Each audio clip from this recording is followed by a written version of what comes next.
Good morning. Welcome into Hurrdat Sports Radio, AM 590, ESPN Omaha, ESPN Tri-Cities. That's DB. I'm Ravi, Lulla. We are here on the mobile Pillar Exterior stage down at HQ.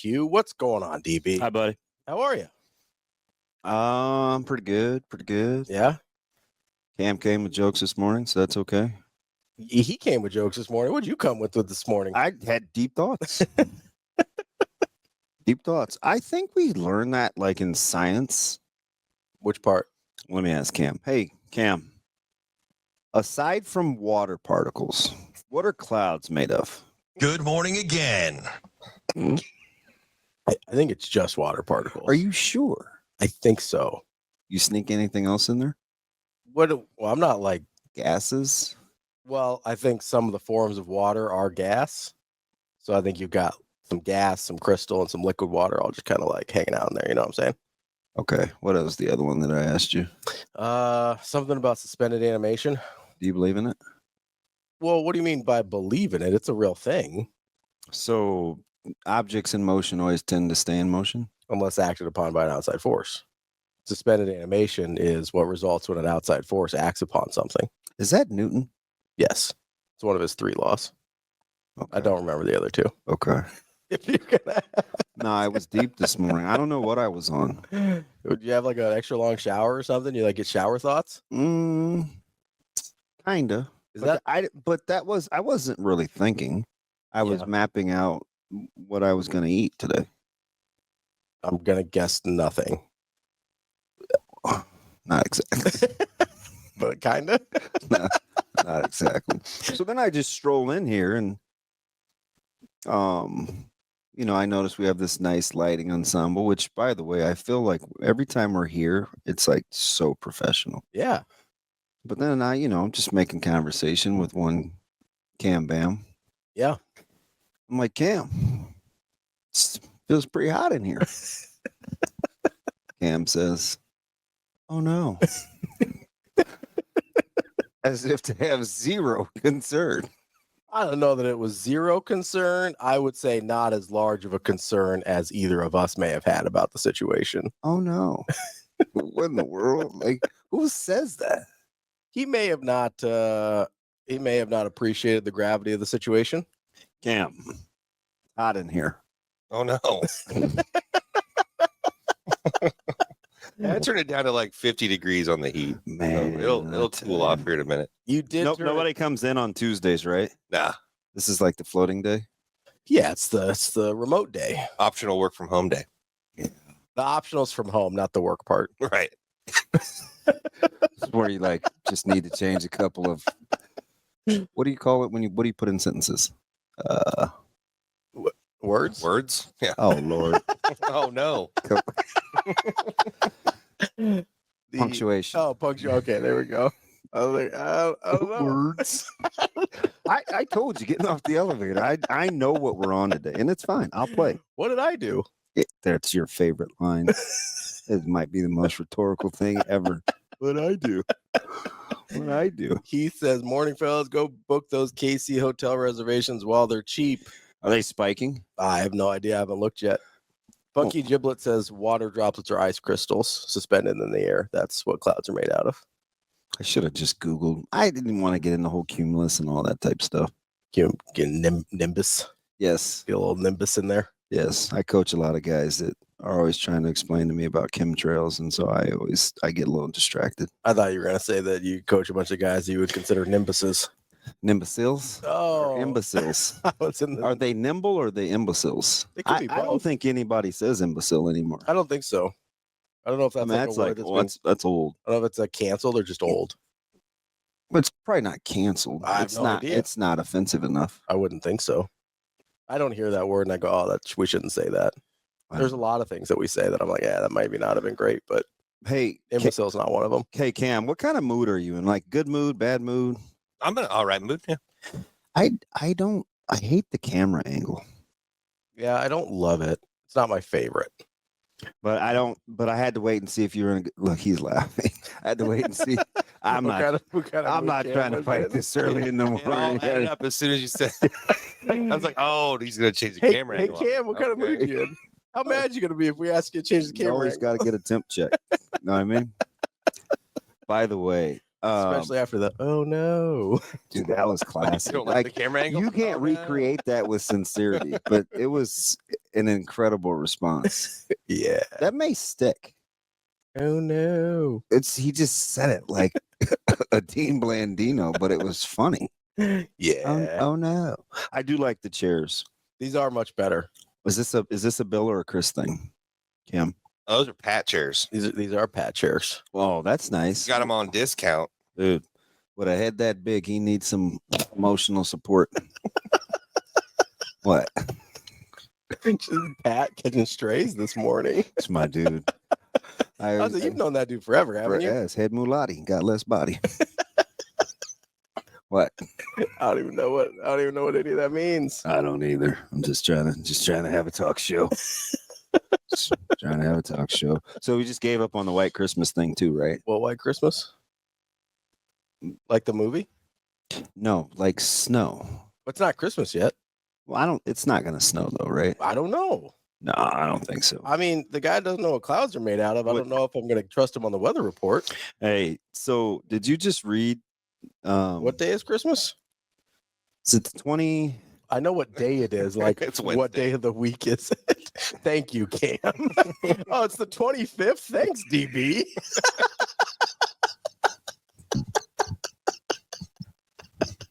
What day is New Year's? This isn't like a Thanksgiving thing where it moves on you. Cam, you riding with this guy? See, that's fine. I got my armor on. Let's go. You all buckled up and ready to go. Yeah, I got Numbnuts is throwing shots from the peanut gallery. No, it's Nimbus. No, I'm talking about Ryan. Oh. It is a rock hard egg McMuffin. Did you see it? Jay Swizzle Stick says, DB, you look great. Don't worry. I don't know. I don't know what that means. So Headley Lamar says I'm his spirit animal. I don't know. I think you guys vibe a ton because he usually agrees with some of your weird takes. Well, listen, just because I'm right a lot doesn't mean that we're spirit animals. That's not even subjective. I think that's what it means. I think that's what it. What does that look for? I don't know. I'm agreeing with you on the camera. I don't love the angle either. Would you like the egg McMuffin that you brought me 2 weeks ago? No, I don't know why you still have that. That was a gift. I was tempting fate. So what does that even mean?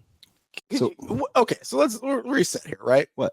So I brought you a sausage, egg, and cheese McMuffin Yes. a couple weeks ago because you were on a heater and you gave out 3 ridiculous games and you're like, if I hit these, I better get blah blah blah. And I was like, all right. Mhm. So I brought you an egg McMuffin. You did not eat said egg McMuffin, which I didn't expect you to real time. I thought you might eat it later. Just take the meat and eggs and whatever out. Yeah, I forgot. 2 weeks later, this thing is still in your backpack. You sent a text message to Ryan and me after you sent us. So you sent us a message yesterday to show us the burritos that are in your microwave still after 30 hours. And we're both like, DB, please, dear God, don't eat those. Well, I put the sausage one in the fridge. After how long? Yesterday. So probably 38 hours real time. You know that fridges aren't magic, right? Like it's not going to fix whatever happened in that 38 it's got hours. regenerative powers. It's like a Captain America fridge. I don't know if you guys knew that, but it is.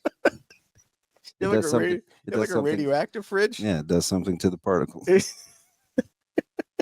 I don't think that's true. Yeah, it's like restoration. So you send us this picture of these burritos, which your only hope is that they're so full of preservatives that there's no possible way for them to go bad. Yeah.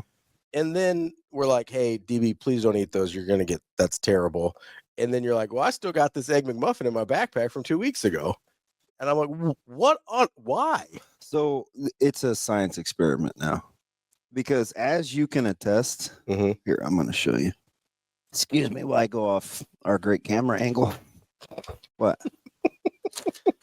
Sorry. Headley says, don't worry, DB, you're my conscience. So apparently I'm a spirit animal. Yeah, because I actually have a compass. There's zero aroma. There's also zero, like, watch this. Listen to this, guys. I'm going to do it by the mic so you can hear it. That's, at one point, was edible. Do you not wonder why this doesn't smell? We eat this. How does this not smell? Some of us eat it. You apparently do not. But we put this in our body. Yeah. How is there no aroma? Well, so remember those preservatives that I talked about that might save you on the Taco John's? Yes. Those are also present at McDonald's. Isn't that incredible? I mean, it's paper thin. You've seen those experiments where they leave a Big Mac out for like a year, right? Yeah, but that would smell. Maybe. It looks the same. I'm just saying. I'm not saying it's good for me. I am saying I will smash a McNuggets. Like he said, bro, a germaphobe eats 30+ hour old burritos. No, I'm not. I'm not going to eat it, Lance. You were going to at some point yesterday. Sunday. Yeah. At what point did you like, it's been too long, I shouldn't eat this? That never crossed my mind. I just moved on to dinner. It just lost your attention. Yeah. It was never like, this is a bad idea. So so the reason that I only have one left is because I cut the other one open and I looked at it and I didn't like the way the eggs looked. It looked more like something you'd put in an aquarium for scenery. Yeah, they probably stopped looking egg-like after a while. It's very bouldery. Did you knock that one on the table, see what it sounded like? Well, I tried to smush it with my fork, like so it would come through the spaces, and the whole thing. What does bolster mean? The other year, that guy might be coach of the year. I mean, he did get another defensive tackle out the portal. Now, wait a minute. I don't know if I believe this. What? So our mutual ace, she says her chiropractor has a Happy Meal that is 20 years old, still intact. Who's our mutual ace? Oh, I should have known. I gotta be careful here. Is that the thing? Probably not. So when I worked for Noddle, I kept a oatmeal cream pie for 3 years. Oatmeal cream pies are delicious. They're incredible. One of my favorite like candy. No, like, believe me. Like not candy treats. So I just was having a conversation with said person. I only have 2 sugar vices. Yeah. Oatmeal cream pies are 1.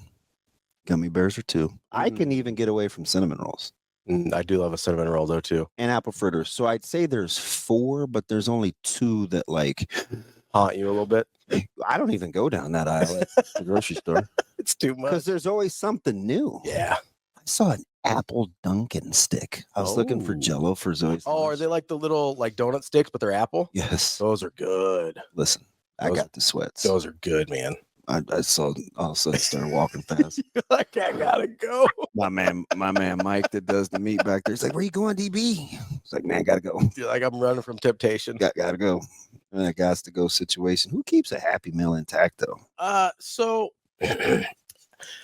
here's the thing about certain people. If this was a food show, it'd be different. Certain people in certain professions. Not all of them are good. So I follow a former McDonald's corporate chef on TikTok. I mean, they might have a 20-year-old Happy Meal in there. They may have done something to that Happy Meal. I also, listen, I've gotten to chiropractors. I like some chiropractors. I've also been to some chiropractors that are a little kooky. Shout out chiropractors. I went to one back in college because a friend of mine told me to go. And the dude thought he could cure type 1 diabetes with like supplements. And I was like, so I should stop taking insulin and then my family can sue you when I'm dead? Is that how this is going to go? Depends. How's the old insurance looking? Well, of course he did not accept insurance. Oh, my bad. Oh, how are the older guys going to? Yeah, keep it moving. Like when you're out here saying you can claim terminal illnesses with supplements, like you're probably not accepting insurance. Move on. So I've been to some chiropractors I don't trust 100%. That's my point. How are we up a degree? It's probably the keynote. I don't know. It's probably the nimbus in here, the clouds. Might have to get my stand game right. It's very warm. Like Stan Lee? Nope. Big Spider-Man guy? Stand and deliver. Oh, like Boys in the Hood. The other ethnic group. Edward J. Olmos. Wow. Not Jacob J. Olmos? I don't even know who that is. It's a really deep cut joke that you would have no idea. I'm sorry. I don't even know why I said it. Is it an Indian thing? No, it's not. You ever see the show How I Met Your Mother? No. Okay, so yeah. Well, There's no way you would know that. I met my mom. Yeah, I've also met your mom. Dee's great. We love Dee. She's super. You've met my mom too. Yeah, she appears to be the only normal person in your family. That's probably fair. Yeah, I'm not going to push back on that. So I figured you'd know if it was going to be a white Christmas, because that's where this really all started. If you want to land the plane, Yeah, I mean, it does. It looks like it might be a little warmer than snow weather on Christmas. That's accurate. You never know though. It's December. I won't be here, so it's okay. Yeah, you're gonna be in New York. You might have white Christmas out there. I saw mid-40s, low 22. Everybody acts like it's going to be freezing. It's not going to be freezing. No, it's not gonna be that bad. Be about the same as this here. Yeah. Unseasonably warm. Yeah, I'm ready for the snow though. I need balance. Mid 40s is unseasonably warm for December, right? When's winter start? The 21st, 20th, 21st. Well, why isn't that normal behavior? I'm just curious to see how long I can take that McMuffin thing. Why isn't what normal behavior? Well, you texted us. You're being competitive with yourself, and I was like, over what? I don't even That's usually I understand your little games, even though I think they're crazy. I don't understand that one. So, like, what's the end game there for the McMuffin? The more I'm around it, the more I'm desensitized. So I don't want it. So you'll never want another one? Is that the goal? Just seeing how long it can go. Well, you can't eat it now even if you wanted to. So I think that's why I look at the pictures when I put it in my bag, but I never hit order. Yeah. It just looks so good on the phone. It's pretty dumb. What do you get out of that? That's what I'm trying to figure out. Mental anguish. Is that a reward somehow? Yeah. The mental anguish is a reward. Yeah, I can practice like pushing through. Have you considered therapy? Dr. Stark is my best friend. I'm just if you're like, hey, mental anguish is the reward here. It's like that might it's be the driving mechanism to stay competitive. But what's the reward to staying competitive? Like the fact that I say I win another day. So it's just like, hey, I did it. That's the whole reward. There's no tangible. Is now the time to tell you that I have a 5-pound bag of gummy bears in my garage fridge that I have not opened? How old is that one? That was a gift from someone, wasn't it? Yep. Yep. That was that, my friend, was Wisconsin of last year. Okay. Oh my goodness. Those gummy bears probably not good anymore. Well, they're in the fridge. They're fine. You refrigerate gummy bears? Yeah. Is that a thing? Oh, I don't know. For me, it is. All right, let's move on to sports. Dante Dowdell's in the transfer portal. I feel like I just incriminated myself by just merely talking. Well, it does happen sometimes. Yeah, it happens to the best of us. It happens to everybody. You incriminate yourself. That's why people ask me if that surprised. That didn't surprise me. Dante Dowdell. Why is that? It's just a competitive market, and I think you got guys on the open market now. I think Holgerson and company are an attractive destination for other running backs, and I think Dowdell is a high floor, low ceiling guy. So I think Nebraska knows kind of where they're at with him, and they may want to do some different things. I don't know. I would say stylistically, maybe he doesn't fit quite as well with the Holgerson offense. You do need a guy like, in my opinion, you could always use a guy like that. Yeah, I mean, it seemed like there was a nice combination with him and Johnson at the end of the year. You could always use a hammer. Yeah, I mean, his numbers are ended up being pretty good. He's a little over 4 a carry, not quite 4.5, I don't think. 12 touchdowns. Like, he's gonna have a market probably. Yeah, he's a good back. There's other systems he probably fits in better.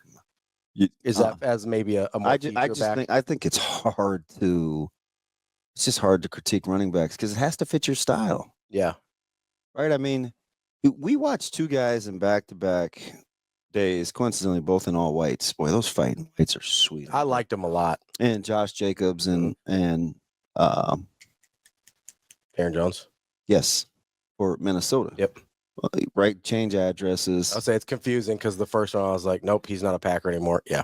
So, and we watched them both run, and they look spectacular, right?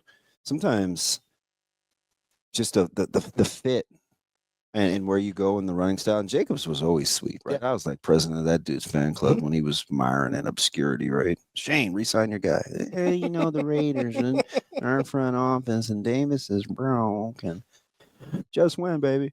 So you watch these guys, and it's like sometimes backs just need different fit. Yeah. Yeah. I mean, Alvin Kamara had 5 carries for 12 yards the other day. I mean, I'm sure he's still pretty good. How that happens, I have no idea. But Maybe. We don't know. Running backs lose it in a hurry. and Kamara's still pretty sweet. He's just stuck in New Orleans. Well, yeah. I think everybody's stuck in New Orleans. Yeah, they're bad. Think anybody wants to be there? No. No. Everybody. Although they are, I think their cap will be fixed during a year. I think you're right. I think they should have space. Whether they use it or not, who knows? Yeah, But, I think they're still loving that Mike Thomas deal they did. yeah. I think they're loving a lot of deals they did. How's that head coaching situation? I think the common thing, the common thing was, well, Lacey's available and guys like that, but running back market is a lot of good ones. It just depends on kind of how you want to move the ball. Yeah, I think stylistically is important here. I agree that you could always use a guy like Dowdell, but if Dowdell looks at himself as like, hey, I'd like to be more of a feature back, he maybe doesn't love that role. Yeah. And there's places he probably will get that chance or could get that chance where they want more of that style on at least 2 downs instead of just, hey, late in the game, maybe we want it a little different. We've already worn the defense out a little bit. Let's start hammering them. Whereas maybe some teams want to start that way. I look at, I don't know if I don't know, but I look at like a Michigan. They probably want to start with the hammer more frequently than Nebraska's going to moving forward. See, Edwards opted out of the bowl game. Yeah, I did. A lot of that going on. I haven't seen as much. Maybe I need to start paying more attention. So there's less of people just saying, hey, I'm opting out, and more just they're hopping in the transfer portal. So I think that's where we're seeing the difference. Is before it wasn't, hey, I'm getting in the transfer portal. It's, hey, I'm opting out. I want to do whatever. Whereas now it's just, hey, we're moving on here. And you also have a lot more teams in the playoff, right? So I think you're losing a lot of those guys that would normally go to the NFL that would opt out of the bowl games are like, well, we're going to play for national championships, so I'm going to stick it out. They want to go play and be a 10-point underdog against Bama? Or they could go be 11-point underdog against Texas. That's DB. I'm Ravi, Lulla. Coming up on the show, we got Cynthia Frelund from the NFL Network and Mike Schaefer, Husker 24/7. We'll be back with more Hurrdat Sports Radio coming up next. We're back here on Hurrdat Sports Radio, AM 590, ESPN Omaha, ESPN Tri-Cities. That's DB. I'm Ravi, Lulla here at Hurrdat HQ, reminding you, if you are on your way to work this morning, keep your eyes and focus straight ahead. As the driver, you've got one job, that is to drive. This message brought to you by the NDOT Highway Safety Office. Wanted to catch up on a couple of our comments here. This one's a nice one. Our guy Funky Giblets says, I just want to thank you guys for making me laugh. I lost my mom 2 years ago yesterday unexpectedly. I work full time and take care of my dad full time. It's been real hard, but your show helps. Well, thank you, Funky Giblets. Man, I appreciate that. I'm glad we could help at all. Got somebody with me on refrigerated gummy bears too. I do. I saw that. So it's my man Eric Headley Lamar says DB is becoming David Goggins right in front of all of us. My guy, well, actually, one way to preserve food is to dry it. Damon's McMuffin is probably petrified at this point. I'm petrified that he might eat the egg McMuffin. It felt like a baseball, didn't it? It did. You heard me knock that thing on the table. That thing hard? Kobe says, my family freezes cinnamon bear. What's a cinnamon bear? I'm not messing with. That's too much concentrated cinnamon. For a guy that loves cinnamon rolls, do you know what I often will do? Is I will scrape out a little bit of the. Oh, like the gooey? It's not really the goo. It's where the. Have you ever watched people make homemade? Yeah. Yeah. You're married to a pastry chef. So sometimes, like when you roll this whatever, they get the little swirly. Yeah. You gotta get a little bit of that out. It's too much. Too much? Yeah. All right. Hot take. Cinnamon roll, less the cinnamon roll. Less the cinnamon. Because those are just called I say a lot of stupid things. Shut up. See, Cam, that's why we can't have nice things or nice people, because they're built like this dude. So a little cinnamon is fine. Too much cinnamon is not good. No, I actually agree with you. Too much cinnamon's overwhelming. It ruins the flavor of everything else. Call that a roll. Yeah, I know. I still got to be mean. Eric says refrigerated. You don't have to. I don't know any other way. Special. My mom did her best to teach me. I'm just out here. She did her best. But I guess her best wasn't good. Skymex says oatmeal cream pies are health food. They contain oatmeal, and oatmeal is good for you. Dude, oatmeal cream pies are incredible. Kobe says, let's get ready to lean on Connor Booth as the hammer. Put a little weight on, turn him into Mike Allstott is what the people are wanting. Yeah, he's good inside runner. That's for sure. Yeah, that'll be interesting to see. I don't know. I think we were operating kind of under this assumption that a lot of young guys are going to play early. I don't know in this class. I mean, maybe. I don't really. I don't know if I see it. I think it depends on. What how the portal shakes out. Yeah, I think they would like to find some. definitely a young team though. Yes. Well, I mean, I think they'd like to find Band-Aids has a pejorative connotation, but I think they'd like to find some Band-Aids in the portal so that they don't have What to I go. tell you about using pejorative? What? Find something different. Why? Well, there's lots of other words other than pejorative. The Band-Aid has a negative connotation. Why do you have to change your delivery? Is that better? Why do I got to change my word choice? Because you told me to. Cam, this passive aggressive stuff in this room is like it's just infiltrating this space. Oh no. Is that funny? Is that pejorative? Wow. I'm sorry. I'm a jerk sometimes. So more than some. Big 85%, are you? Technically, that is some. Anything less than 100% is some. No, cloves greater than cinnamon. No, I think cloves are the thing that my mom used to put in apple cider that would make me Gag. that. Yeah. I'll be honest. Not a cloves guy. I couldn't pick a clove like out of a lineup. Like I could entirely know what clove is. And you know what I think it is? I think that's what I don't like when you have like spiced drinks. Mm-hmm. Like I told you that Waterloo, that spiced apple. I was amazed at how good it was because I typically don't like spice. Insert clovey. I think it's clovey. The only thing I think of when I think of clove is cigarettes. Oh, I think potato chips. Do they put clove in potato chips? No, Kitty Clover was a brand potato chip, but it wasn't. It didn't have anything to do with. It's just clovers. Yeah, are you too young for Kitty Clover? I don't know what Kitty Clover is. Yeah, your age usually isn't a problem on this show. No, not typically, but there's a couple. Like every once in a while. Because you act like you're 59. That's true. I am. People call it an old soul. Cam, do you remember Kitty Clover? Come on over to Kitty Clover. Nope. The taste with the hometown. Nope. Even try. I don't even like it's fine. I Googled it. I was Googling. I was doing a little Google machine. Go back to our other setup at Pillar Exteriors and go hang out with Shane. You know Shane would have something snarky to say. It can't be any worse than this. Well, I'm not going anywhere. Moving studios doesn't get rid of me. Yeah, that's a good point. Be like voices in the wall. What is that? Oh boy, I don't know. Is that like Candles in the Wind?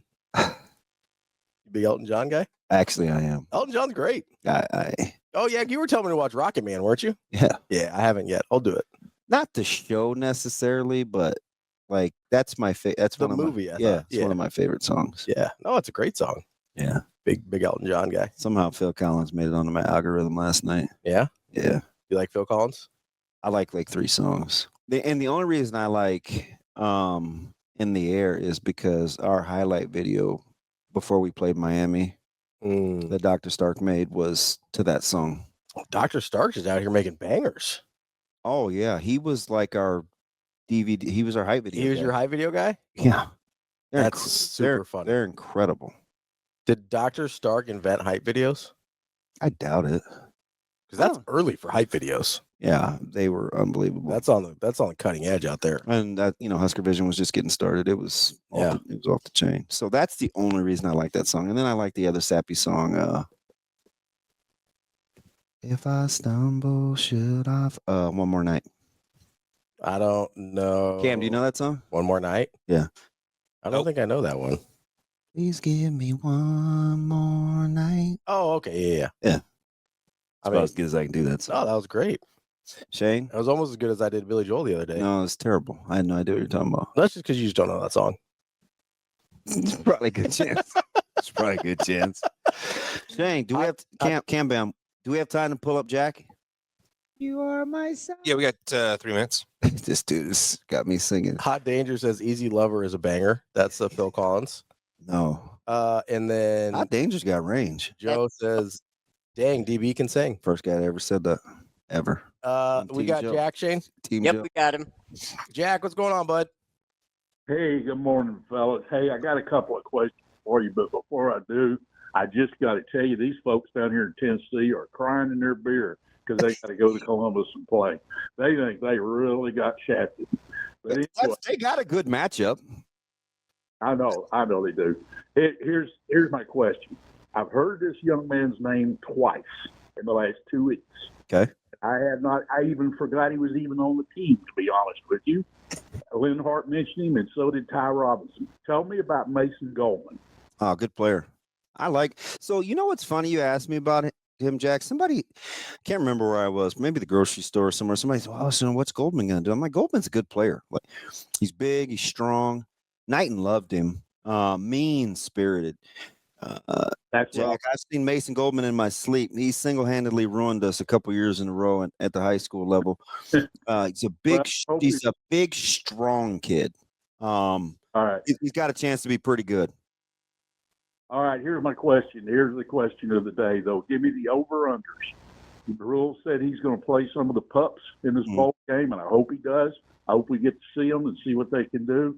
Give me the over-unders. 20 snaps on defense for Charles, Asante, Tarver, Jones, and Benning. And I'll listen to what you got to say. I hope they get to play. I'll take the over.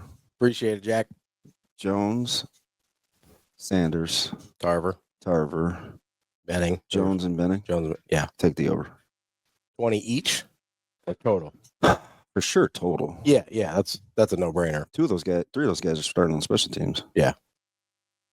So we'll get 20 snaps easy. Yeah, we finally had the conversation yesterday with Knucklehead that 35 was a fat kid number. Did he change on purpose? He's trying. No, he had to because of Ives and that's right. being on the special teams. But now 20. he's on 2 of the starting units, so he said he was going to go to Jay Terry and see if he wants a lower number. He's like, man, with all these guys leaving, I'm changing numbers. That's how he said it. That's kind of funny. It is a little. Did he know that you had 35 in Carolina? Yeah. Is that what that was? No. Okay. No, that's Jay Terry. You didn't have a choice. When you're not good yet, you don't have a choice. I don't know how it works. You'll wear this. You're like, damn, why you put me in 61? It's not even an eligible number. It's like, yeah, you don't got to worry about that. Yeah. Yeah. I used to see receivers in minicamp come out and they were wearing like 11. I was like, yeah, they ain't sticking around.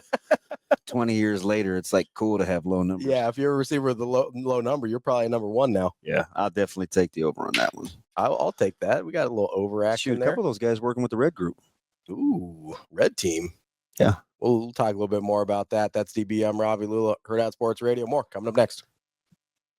We're back here on Hurrdat Sports Radio, AM 590, ESPN Omaha, ESPN Tri-Cities. That's DB. I'm Ravi, Lulla, here at Hurrdat HQ in the Pillar Exterior Stage. DB. We had some weird college coaching stuff happen yesterday. Yeah.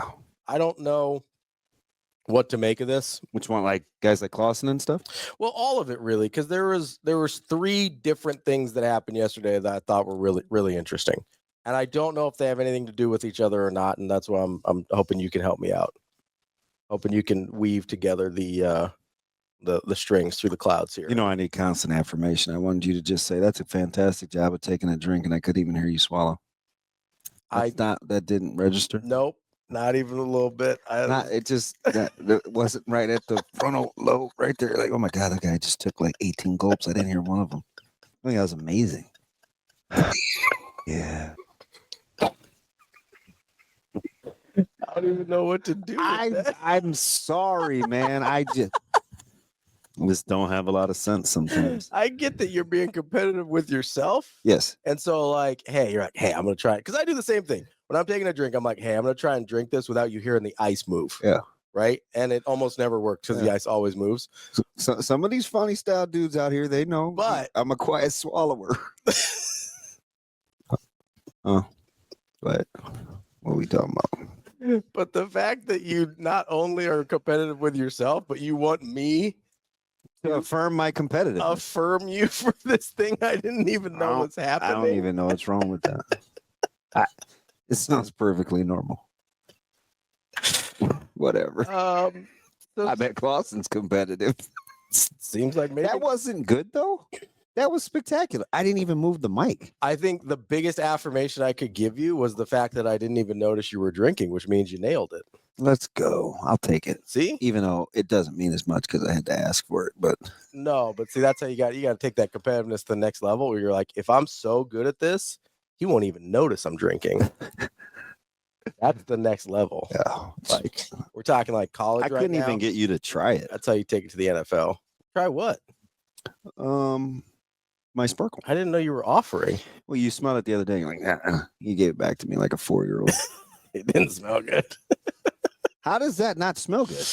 It did. Well, it didn't sound like it was for me. It didn't smell like it was my cup of tea. No, you're gonna smell that again. Don't be a jerk about it. Yeah. Oh.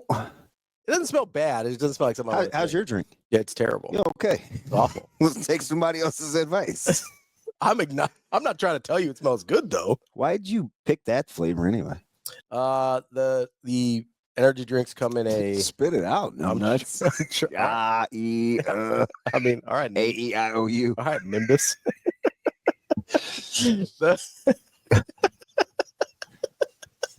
Say that really slow and be careful. Yeah. Nimbus. Bye. Mbappe. Good soccer player. Knock it off. Kylian Mbappe. He's French. Yeah. Almost had a nice World Cup, but Messi stole it from him. Anyway, no, I picked that flavor because the pack from Costco comes in like 3 flavors. That's the one that seemed.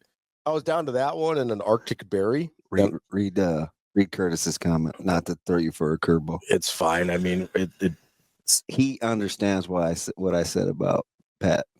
Yeah. It's a play on something that apparently Curtis is hip to too. I'm not hip to it. I don't know what the first part of that means. It's cultural.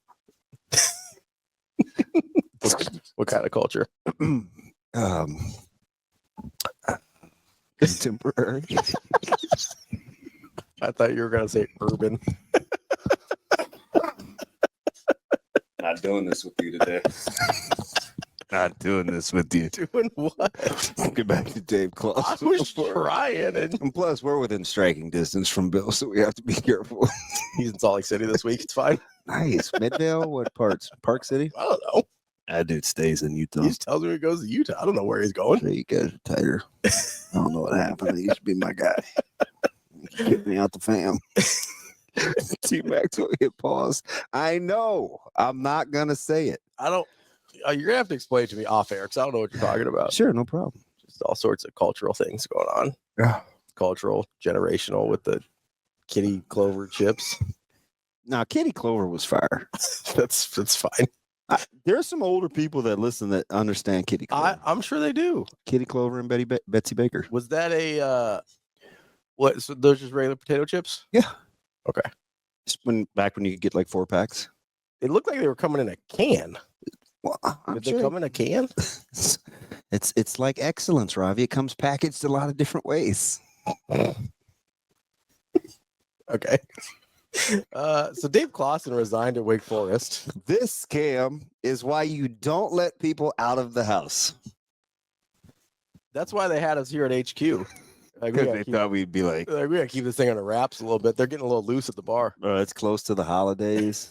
I know.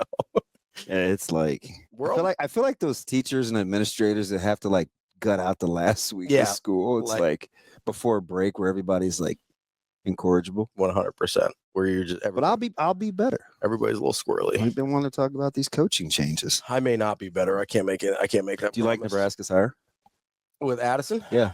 Yeah, I think so. How about him just ripping through interviews with players already? Yeah, that's good. So nobody, I won't say nobody. Well, my main man Lance didn't like the sandwich analogy, but I think the sandwich analogy hits close to home here. I remember I talked about some people like Subway, some people like Jimmy John's, some people like Jersey Mike, some people like Gandolfo's. Yeah, you got the different ingredients. They're just different sandwiches.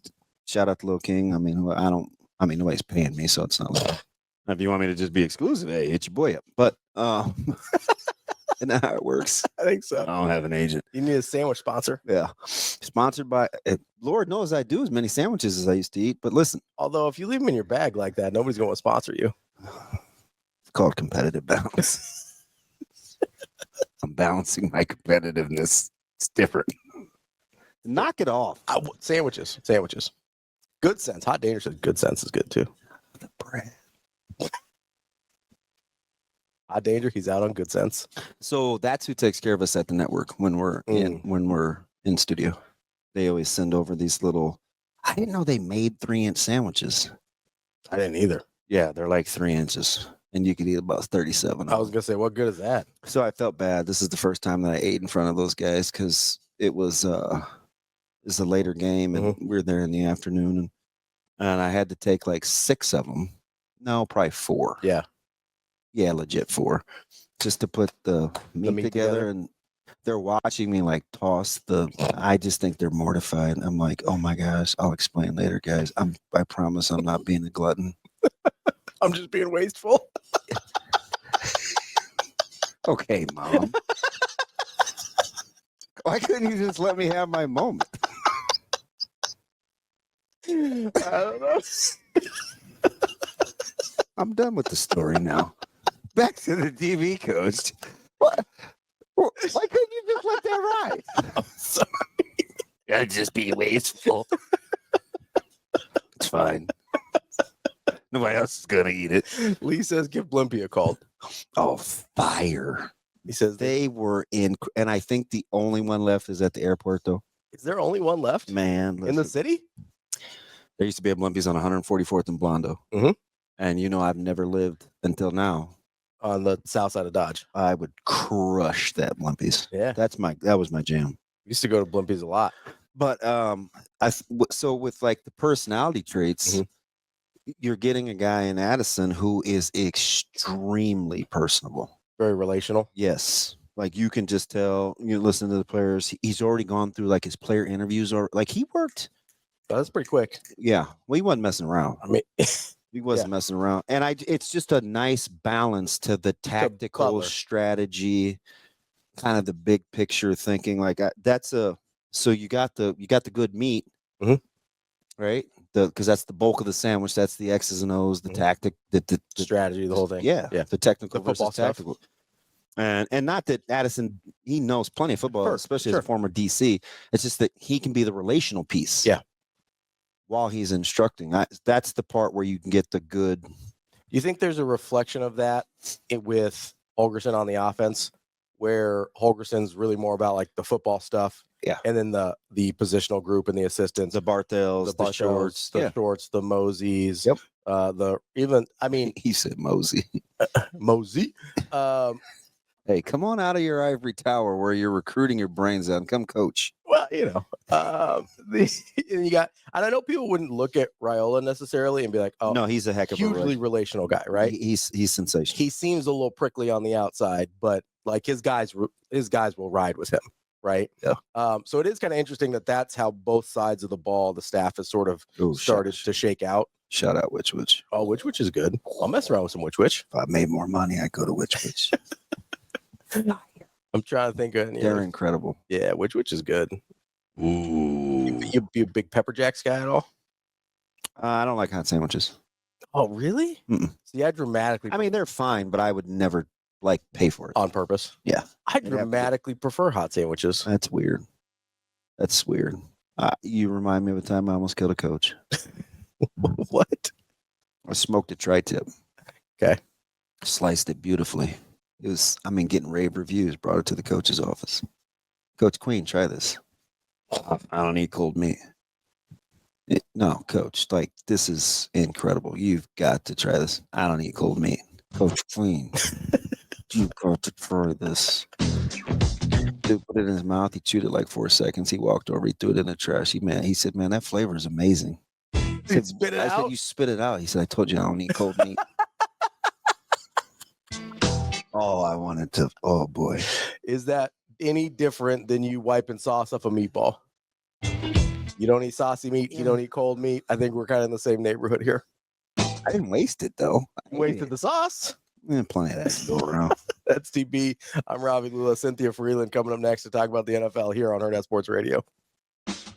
Kicking off hour number 2 here on Hurrdat Sports Radio, AM 590, ESPN Omaha, ESPN Tri-Cities. That's DB. I'm Ravi Lulla. We are joined now by Cynthia Frelund from the NFL Network. Cynthia, how are you this morning? Doing great, thank you. It's great to hear from you guys. Happy holidays. Well, we would take you as often as we could get you, but you have this thing called a real job, so we had to kind of stagger this thing. Always great to talk to you guys.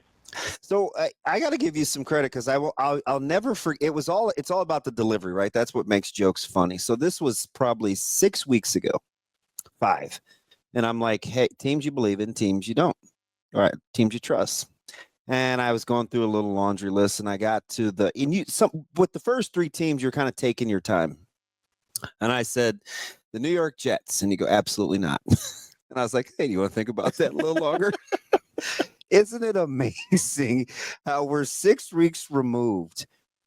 And that friends, it's somehow, and I get it, they beat Jacksonville on Sunday, but what kind of job is that's going to come open in New York, Cynthia? Well, I was thinking as I was reading yesterday about how they were doing GM interviews without doing, they can't do coach interviews right now. So I guess it's going to be even weirder job if they don't allow people to kind of interview together. So now the strategy seems to be that the GM will help pick the coach. And that for a head coach in a situation where is Aaron Rodgers returning? I mean, it doesn't feel like it. Do they have a lot of other problems? Absolutely. Is Josh Allen still in their division?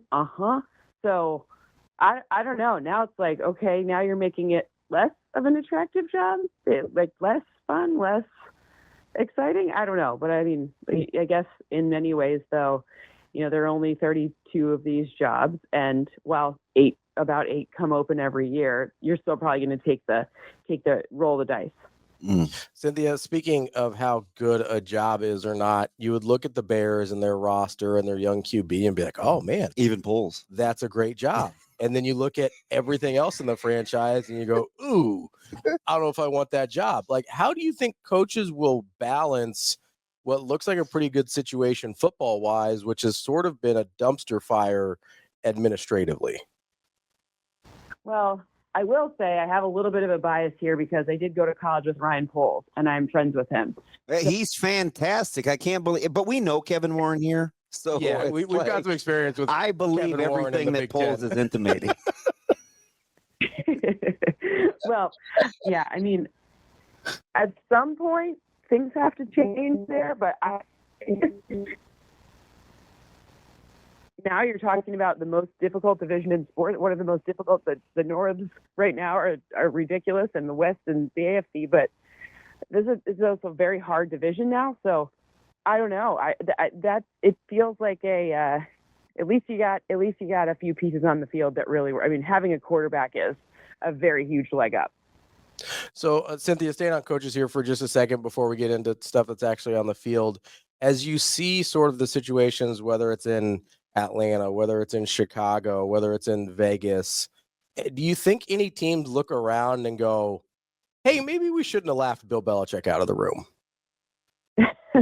I mean, I was just surprised Bill Belichick didn't wait until the full hiring cycle happened. I mean, I know, and we all know that right now coaches are being sort of like teams are narrowing down their focus on which coaches they want to hire. Even teams who haven't even fired their coach yet are doing that. But I was just surprised that he didn't go through the hiring cycle before. I mean, college is a hard job, man. So, I mean, yeah, I'm sure some people are like, oh man, like I wish we could have at least interviewed him. It's interesting here locally in Nebraska. I think Coach Rule would tell you that he works significantly more hours as a college coach than he did in the NFL. In the NFL, you're working 100+ hour weeks, right? It's just year round. College football is incredibly difficult because there truly is no off season. Yeah, and you don't even play as many games. I mean, like the payoff is like less, less actual football. Yeah, it's crazy. So let me ask you something, Cynthia. I want to go back to something you mentioned about the AFC West, and obviously, Chiefs have locked this thing up at 13-1, and but I'm curious to get your thoughts. Who's the next best team in the AFC West? I think if I were to only pick it based on like who I want to be a fan of, like next couple of years, I actually think Denver's doing a really bang up job. Now, there are some caveats there because clearly, Bo Nix is new. He's still figuring out all of the things he needs to figure out, but it feels good. And you got Justin Herbert there too, and Justin Herbert's a more known quantity, right? But what I'm looking at, kind of that defense for Denver, I mean, they're doing great. And if you think about it, I know they paid a decent amount of money, but not anywhere near what some other teams have had to pay. And getting rid of that Russell Wilson contract is going to be a hard thing for them. But I just think it's kind of exciting to have that many young players. Like their draft class is excellent. So that many young players for longer just feels like very exciting. Whereas the Chargers, they pass rush, they'll have to reload the coffers there pretty soon. And wide receivers, I know Ladd McConkey is great, and Quentin Johnson managed to haul a few in this year instead of drop them. But I don't know. I feel like there's so many young players on that Broncos team that it's just exciting. Cynthia, all right. So I think there's 6 teams I feel really good about in the NFL right now. But I do think each one of them has a fatal flaw. So what I'd like to do is go through them with you, and you tell me which fatal flaw matters the most and which one matters the least. Okay. Mm-hmm. Let's start with my co-host's favorite team here, the Pittsburgh Steelers. I would say their fatal flaw is offense in general, specifically the quarterback position. Is that fair? I mean, I think they solved quarterback. I think the bigger problem there is that, you got to solve now. Can George Pickens stay healthy? You can't have the quarterback do everything. Fair enough. Okay. So their offense in general, health, how much does that fatal flaw matter to you if you're Pittsburgh, or if you're trying to look at Pittsburgh as a championship contender? I mean, this game against the Ravens this week is really indicative of how far they'll be able to go, because that's a team that knows them very well. It's a team that has, so the things that they're good at, presumably the Ravens aren't good at defending, like the deep pass, for example. And I don't know if we'll see George Pickens back, but, I don't know what's going to be the game plan going forward, but you gotta see if they can handle the Ravens and win the division. That's a big deal. I don't have them doing it, but I think that will be that's a huge test right there. All right, team number 2, your Detroit Lions. The only thing I can think of is health, right, which has become a huge issue for them. How much of a problem is that for them? Because I mean, a lot of these guys aren't coming back. Yeah, I mean, I love the Lions, and I'm not being biased here, but I think they're done. Like, I mean, they're not done. Obviously, they're going to the postseason, but there's just too many. At some point, when the number of people who are on IR exceeds like 17, like you've got a problem. It's super unlucky. But they're a much better team than how the season forecast to finish for me.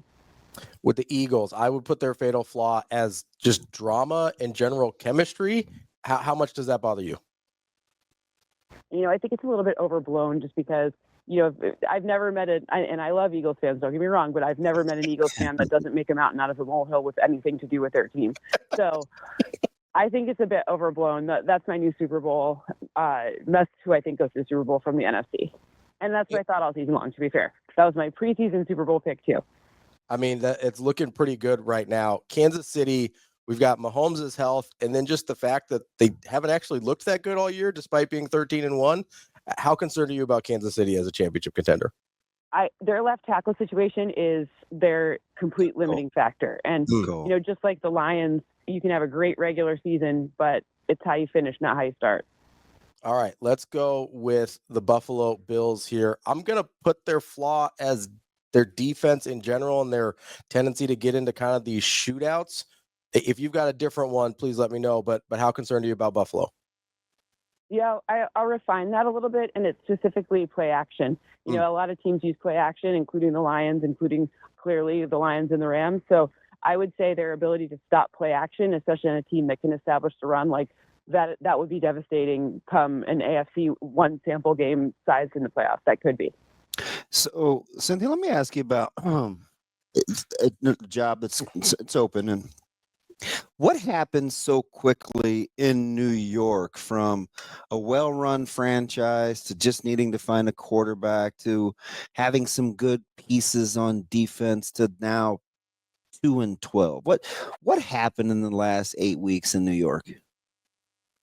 Well, they invested a lot of their money in that defensive front, and then when you get a guy who leads the league in pressures despite being double teamed in Dexter, he's like Sexy Dexy getting put on the injury on IR. Like he is not like that.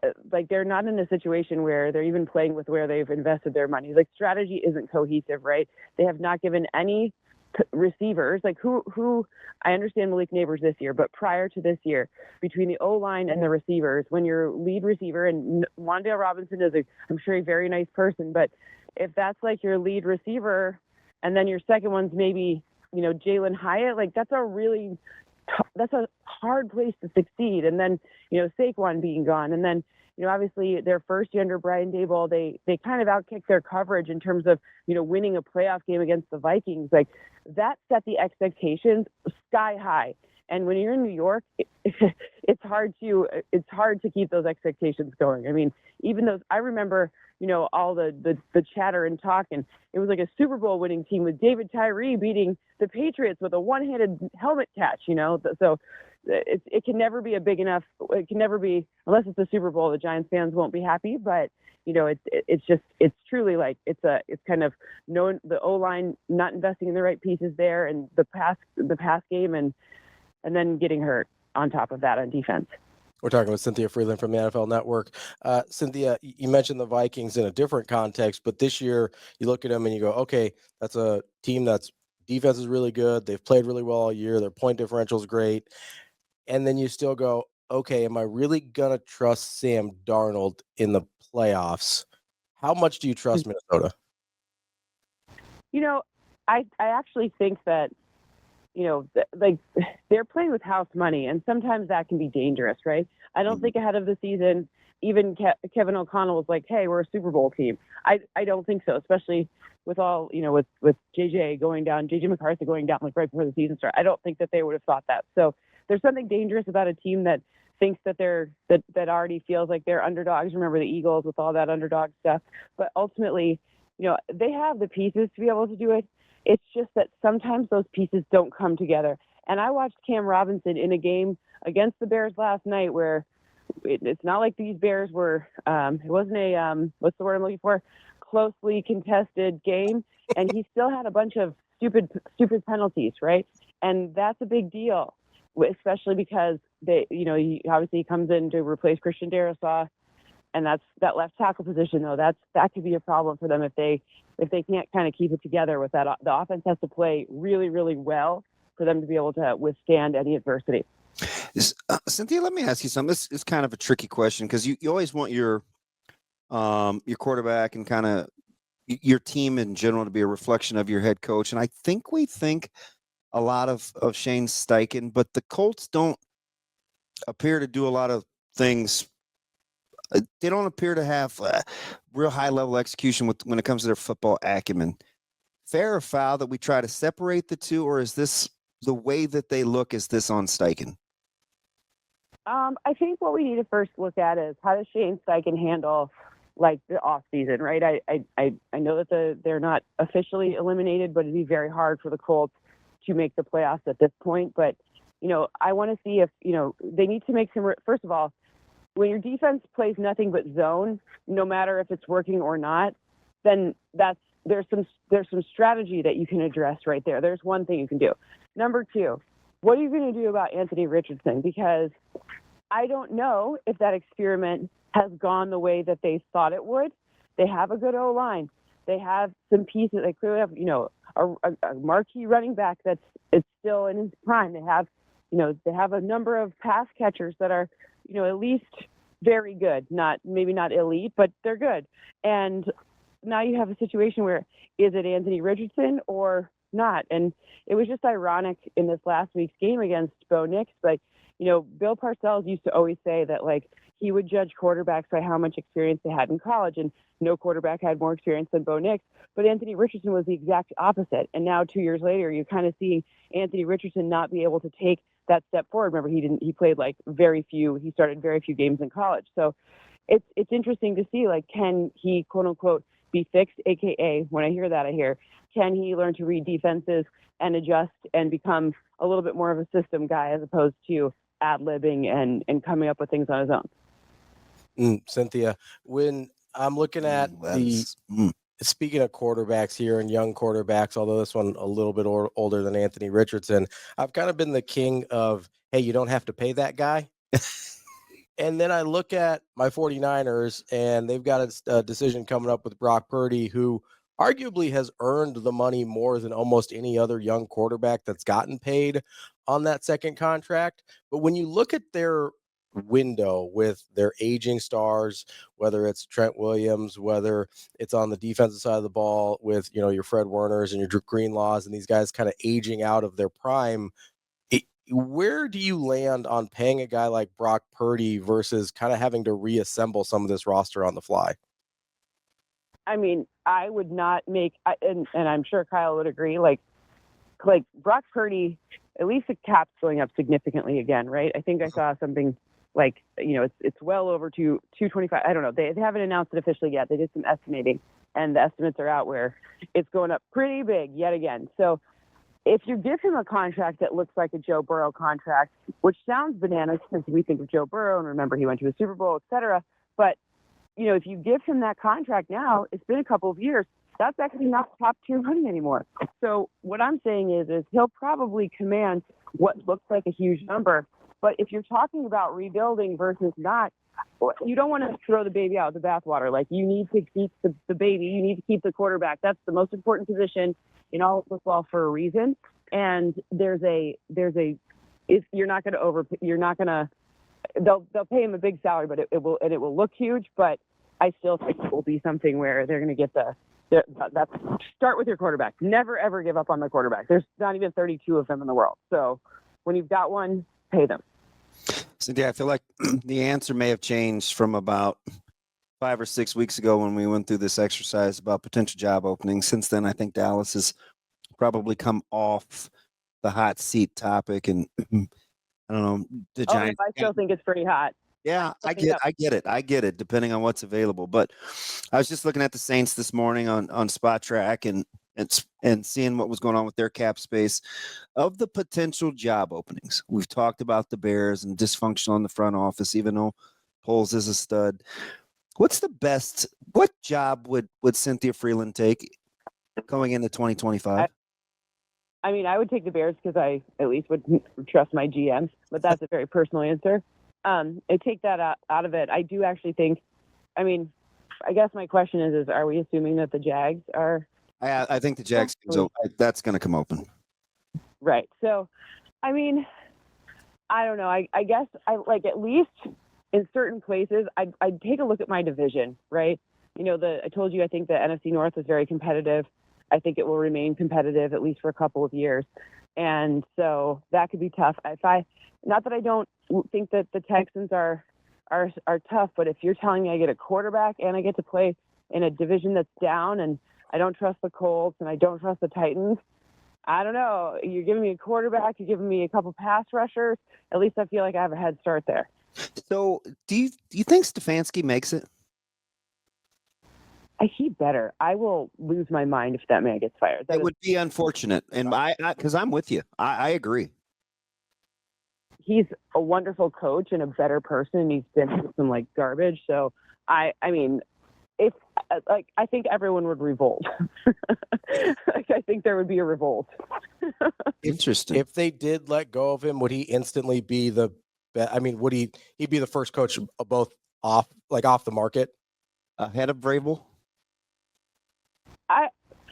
Of the guys who are getting a second chance, to be fair, the only reason I might say no is because I don't think anyone expects him to become available. So I haven't been thinking about him.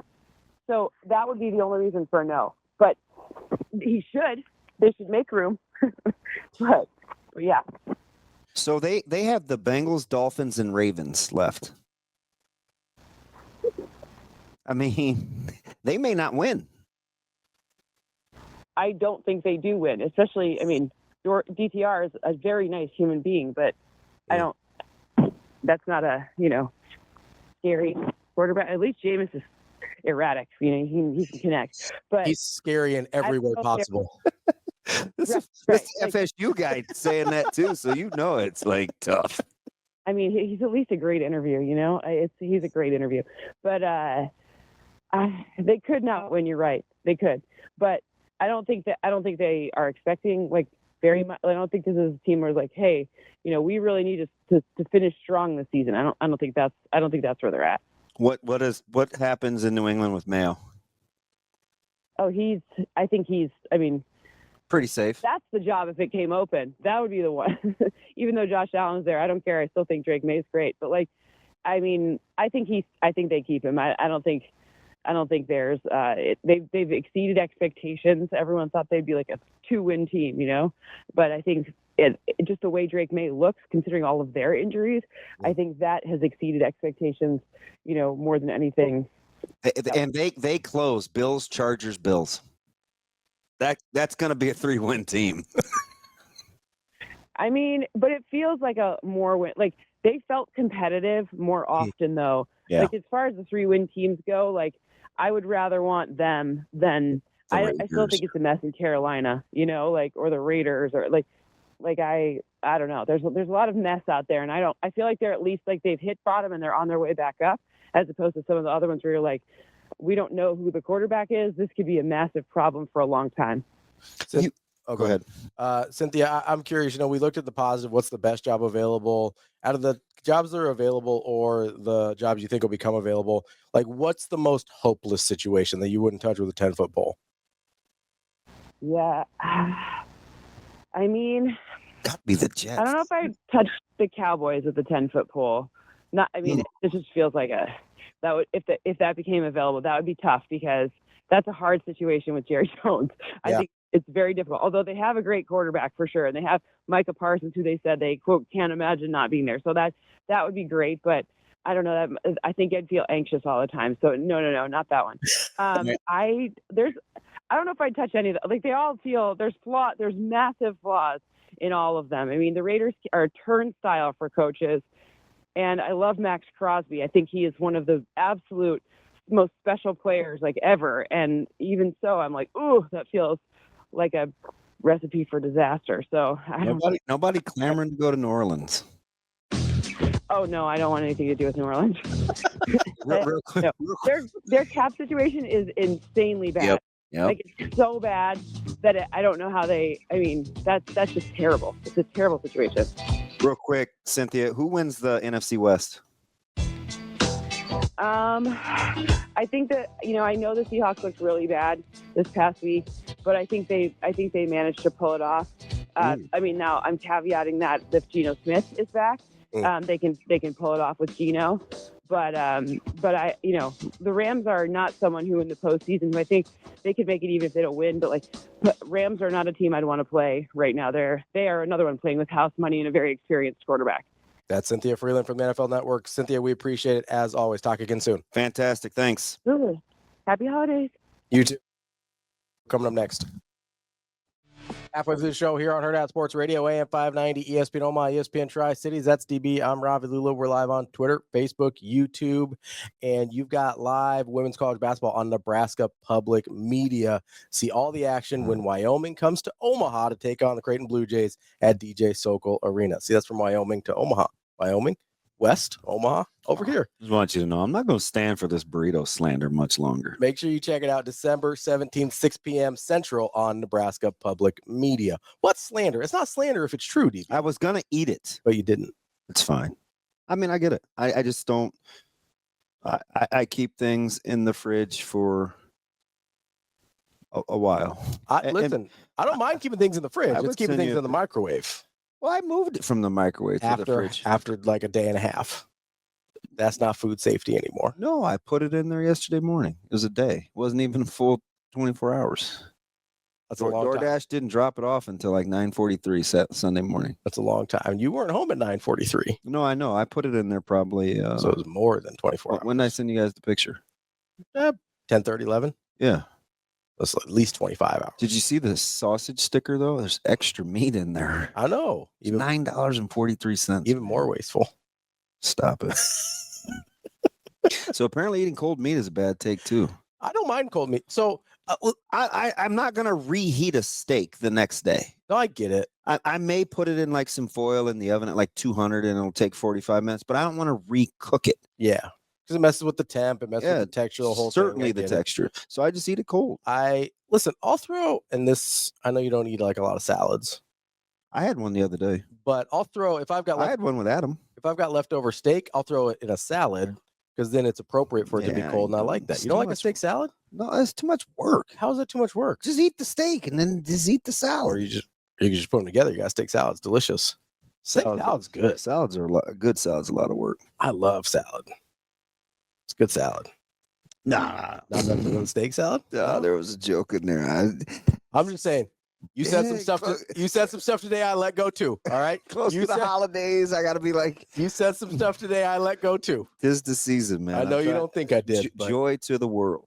some stuff I could have said and I didn't. It's fine. They may have to burn a timeout too. I can't believe Kevin Warren is running the Bears. I can't believe. But the Bears have been a bad franchise. Yeah, for it's But not all. Poles is a stud, though. Oh, he is. He's assembled a great roster. He's a stud. That's all he's in charge of. That's all he can do, right? Is assemble a great roster, which he's done, which is the only reason that job is even a little bit attractive. Because the franchise in and of itself is a dumpster fire, has been for 40 years. Has been for mostly longer than that, too. Which They only job? got it right for a couple years in the 80s. Ready? Yeah. Answer the question as soon as I ask it. I'll do my best. Okay, you ready? Yeah. Which job would you take first? Jets, Giants, Saints. Giants, Really? better organization. Has been, but boy, did the wheels come off that thing. It did, but Right. it's the wheels have come off that thing before, and as like organizationally, they've been fine. Yes. That's a no-brainer for me. How are the Saints? The Saints may not recover for a second. That's a good football organization. They've been okay in the past, but I don't know. I struggle with the Saints a little bit. They've been They famous. have a Super Bowl in the last 15 years. I mean, 15 years ago, exactly 15 years. That's pretty good. It's not bad. Would you like a list of the teams in the NFL that don't have a Super Bowl in the last 15 years? Almost all of them. Yeah. Okay. So I'm just I saying think perspective matters. Well, and I'm taking an even wider lens perspective to the Saints and their organization because they haven't What kind of wide lens? Like the kind. Well, I mean, if Sasha we're would use, looking, or if Austin, we're, or if we're what kind of looking wide lens 40 years back with the Bears, that Cam is rolling with. if Oh no. that's not a wide lens, I don't think. I don't know. I actually don't know. For as many cameras around this place, I don't know anything about them. Yeah. For as much as life happens, I don't know anything about life. You know, I don't know. But if we're taking a 40, Kobe just said the camera angle sucks. Is he joking? if we're talking a 40, Is Kobe being snarky? I don't know. Sorry. Do you want me to focus? I don't. It's up to you. I'm here. But if we're taking a 40-year lens with the Bears, why can't we take a 40-year lens with the Saints, where they've mostly been a bad franchise? Like outside of a little stretch there in the mid 2000s, Ravi to here for 2015. being anti Dalton Hilliard. I'm here for being that's not been a very good franchise for most of its existence. What about Swilling and Jackson and Vaughn and Sam Mills? You're just saying names now. Dude, that patrol was nice. How good was that team? They were okay. Yeah, they were just okay. That's most of the Saints' history is we're just okay. And then you've got much worse than that. And then you've got a little sliver that's much better than that. There's not a ton of history to be like, that's a great franchise. Yeah, but that was the greatest 4-pack ever right there with the linebackers. That's Soul Patrol? Yeah, they were legit. I don't know. They weren't. Wash your mouth out, young man, in that little birdhouse of yours. That was not the greatest linebacking core ever. Oh, you're going to go with the 70 Steelers? Yeah, pretty much. and they may not be it. So what are your candidates besides 70 Steelers? The 85 Bears had 85 an Bears, incredible the 86 Giants were incredible with Carson, Pepper, and LT. Okay. There's been some cores. Yeah. Yeah. Yeah, I don't I don't look at the Saints as that good of a franchise. I never have. I look at Breeze and Peyton as outliers within that franchise. David. So remember like when Kevin Warren first left and I was like, hey, you got to give him some. I just went through this whole deal and everybody thought it was a black thing, but it wasn't. I get mad at black people too. But he's not been good in Chicago. So what I can't get over, and I used to overlook this, but I do think it matters when you have to speak to the masses. He's not a very good speaker. He comes across as unsure for a guy that's that bright. Yeah. And he's clearly smart. Yeah. He's not a very he just doesn't sound very believable. Yeah, he's not convincing. Like at all. We ran into this with Scott Frost too. Like he wasn't comfortable up there. And so he came off as less believable than he probably was. Yeah. Especially early. Like, I mean, did you listen to Lauren last week? I was like, I don't believe a word of that. Yeah. You actually run into that with really bright people a lot that aren't super comfortable. No, I get it. I told you my story about what Noddle and Alan Murrow told me. Yeah. Yeah. Like if you can speak, you're like the top 3%. Yeah, because a lot of people can't do it no matter how well they know the information. Yeah. Right. And so you run into that a lot with super bright people. You run into that a lot with people who are high achievers in other areas that don't require that type of skill set. I can't stand Daniel. What did I'm he going say? to turn the comments off. What did he say? It's like, I don't know so much about it's the camera angle. It just looks like Damon's in the principal's office getting a talking to. Cam, help. Cam doesn't give a what. He's like, man, listen, I'm here for audio only, baby. Brandon said, good morning. Good uncomfortable Taylor Martinez. That's a good one. I just wanted to shut Taylor Martinez down, and everybody, well, it's the quarterback of Nebraska. He's got to talk. I'm like, no, he doesn't. Don't have to. I wanted him to shut down. That's a guy that probably would have been better off not talking to the media, not having to do that part of the job. Right? Sure. I mean, I think so. You don't think Taylor, that's why you wanted him shut down, right? He would have been better off. Yeah, he just didn't like it. And he knew he didn't. He admitted as such. Yeah, it's a tough situation there. And I don't know how much to put on Kevin Warren. I mean, obviously we've got our history here with him in the Big Ten, and then you've got him out in Chicago, and it doesn't look like it's gone great there. I don't know how much to put on him. I don't know how much to put on just the Bears organization in general. That's not been a good group, no matter who's like, it's not like Kevin Warren's been there for 40 years. Like he's a part of the problem. Yes.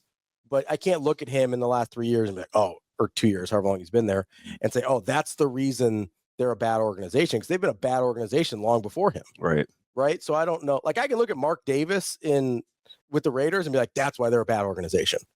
Like pretty definitively. I can look at that's why you would take the Giants. Sounds like low-hanging fruit. Yeah, because I trust the a little 5-footer just chiming in like voice of the gods. Where'd he come from? And the Raiders, low-hanging fruit, and the Raiders still can't reach it. But yeah, that's why I picked the Giants, because I trust their ownership. I don't trust Woody Johnson at all. I don't trust Saints ownership. I do trust the Mara family.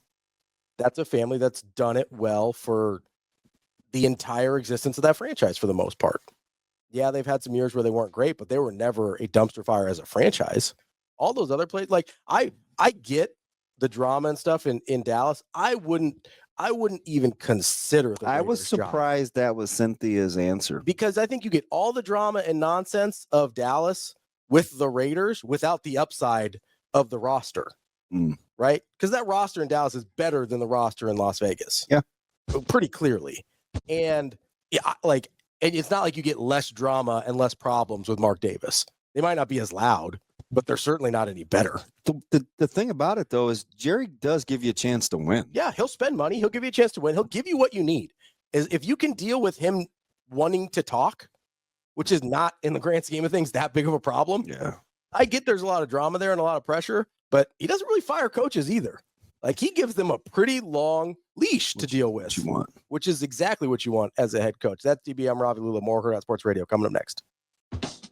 Wrapping up hour number 2 here on Hurrdat Sports Radio, AM 590, ESPN Omaha, ESPN Tri-Cities. That's DB. I'm Ravi Lulla, and it's time for Bright Nights there back at Lawrence Gardens. Get your tickets now to Omaha's brightest holiday tradition and celebrate the holiday season with thousands of colorful lights, whimsical illuminated features. They got the train, which DB liked, and they've got a 20-foot tall poinsettia tree and much more. You can even see Santa there. Make sure you get to lawrencegardens.org to get your tickets and check out the hours and check what day Santa's going to be there. And don't forget, it's temperature controlled. Yes. Now, there's an outside part. You can go when hang you out, get your s'mores get your s'more game right. Maybe check out the igloo.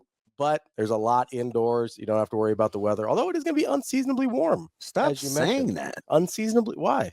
Because I like balance. I don't control the weather by saying it. Well, I feel like you're rubbing it in when you keep talking about it. I'm not rubbing it in. That's seasonably warm. I would like a white Christmas as well. You got that right. What? I'm a big Bing Crosby guy. White Christmas. The guy that played Rudolph or had the voice for Rudolph? Nope. Wasn't that Bing Crosby? Burl Ives. One of the B words. Well, I get them all confused. There's some other B words. Like Benning.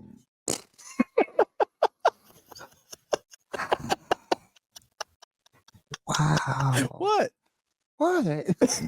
You kill me with that. You know exactly what. You're worse than Zoe. What'd I do? What? Oh my gosh. Oh no. Flipping child. What? That's why these coaches are quitting. I don't think that's true. I think they're quitting because they're babies. You think Odom, like a guy like Clausen, is a baby? Yeah. He said it was the same reasons that like Tony Bennett left at Virginia. Well, his presser gave it away. I think they're a bunch of babies. I get it's a hard job. Well, it's not like being a brain surgeon, clearly. No, it's not. A lot more on the line. See those guys quitting. No, they don't. They make a lot less money too. They're not quitting, even though they could kill people. Wow. Although somebody did say I had the analogy wrong. It was more like an ER trauma surgeon. Yeah, I like that person too. That was a good analogy. That's a good analogy. I think I actually like that one. Yeah, and that's fair. A lot more different scenarios, a lot more coming at you can't prepare for. Like, that's a fair analogy. I like how he walked us through it too. Yeah. He didn't just like do a drive-by. That's how you end up with a trauma surgeon, is drive-bys. One of them anyways. You gotta be careful out there. Shut up. That ain't wet. You gotta be careful.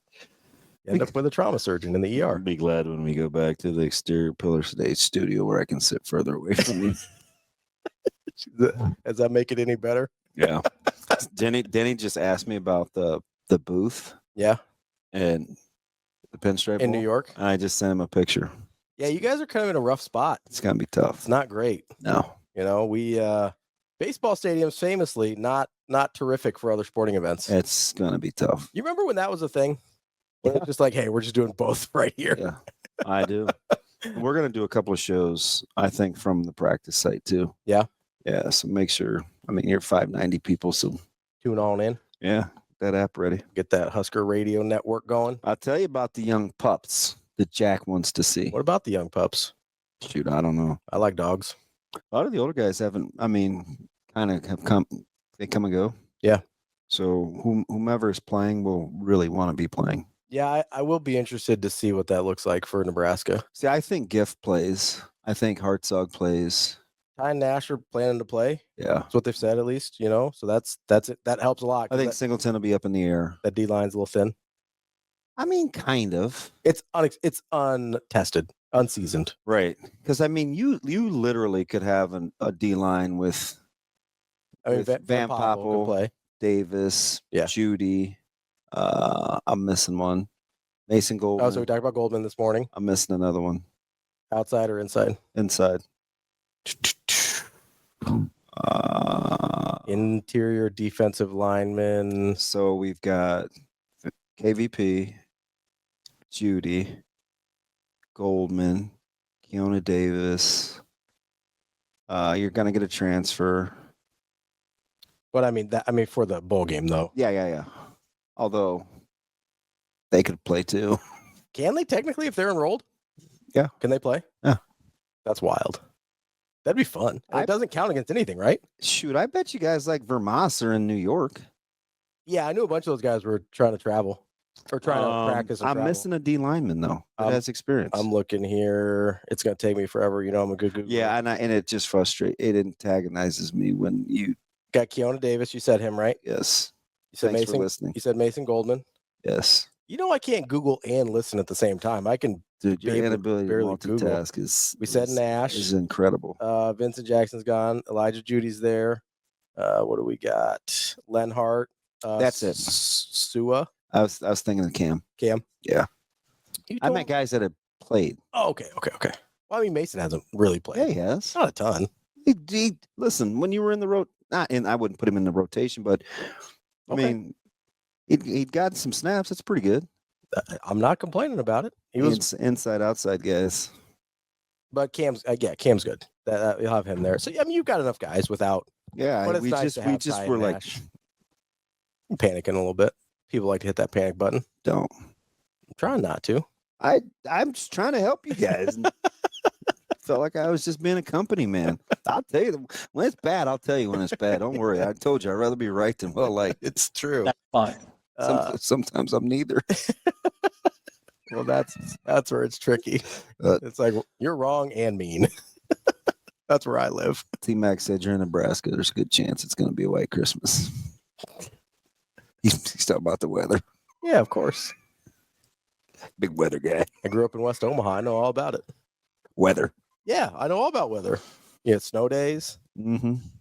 Which, by the way, do we get those anymore with no snow? Not really. I don't really care. I mean, well, these are the remote days now, which is kind of a bummer for kids. Like you don't like everything else. Blame COVID. You don't get the day off. Oh yeah, Parrot. Like, hey, D Parrot. Thank you, Mayor. What? I'm talking about snow days. I have a question. It's random. Yeah. Did Fresno State fill their opening? Yeah, Matt Entz from North Dakota State via USC. Which I forgot he was at USC. It's a quick pit stop. Yeah. He's trying to help out. It was like linebackers coach, wasn't he? It's a good hire for Fresno. Oh, yeah, 100%. Yeah. I remember when everybody thought Tony White was going to take that job. He did not take that job. You don't say. Nope. He's doing other stuff now. Did I show you James Williams' tweet? Yeah. The Will Smith in the empty living room? Yep. He's just waiting for somebody to come hang out with him. I don't know. It's not always like people think. You got to be careful in that portal.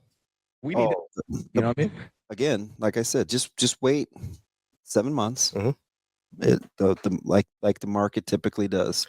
It will correct. Well, and the James Williams thing is tough too, because you look at like if that's a guy that's out in the cold or potentially out in the cold or not where he thought he was going to go, if you look at any of these rankings, he's one of the higher regarded guys in the class. Yeah, because Jamari's got a home. Yep.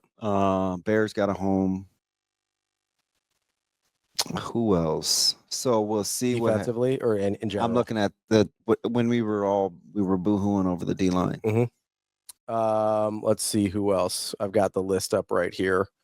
Defensive line, we had Vincent Jackson doesn't have a home. Yep.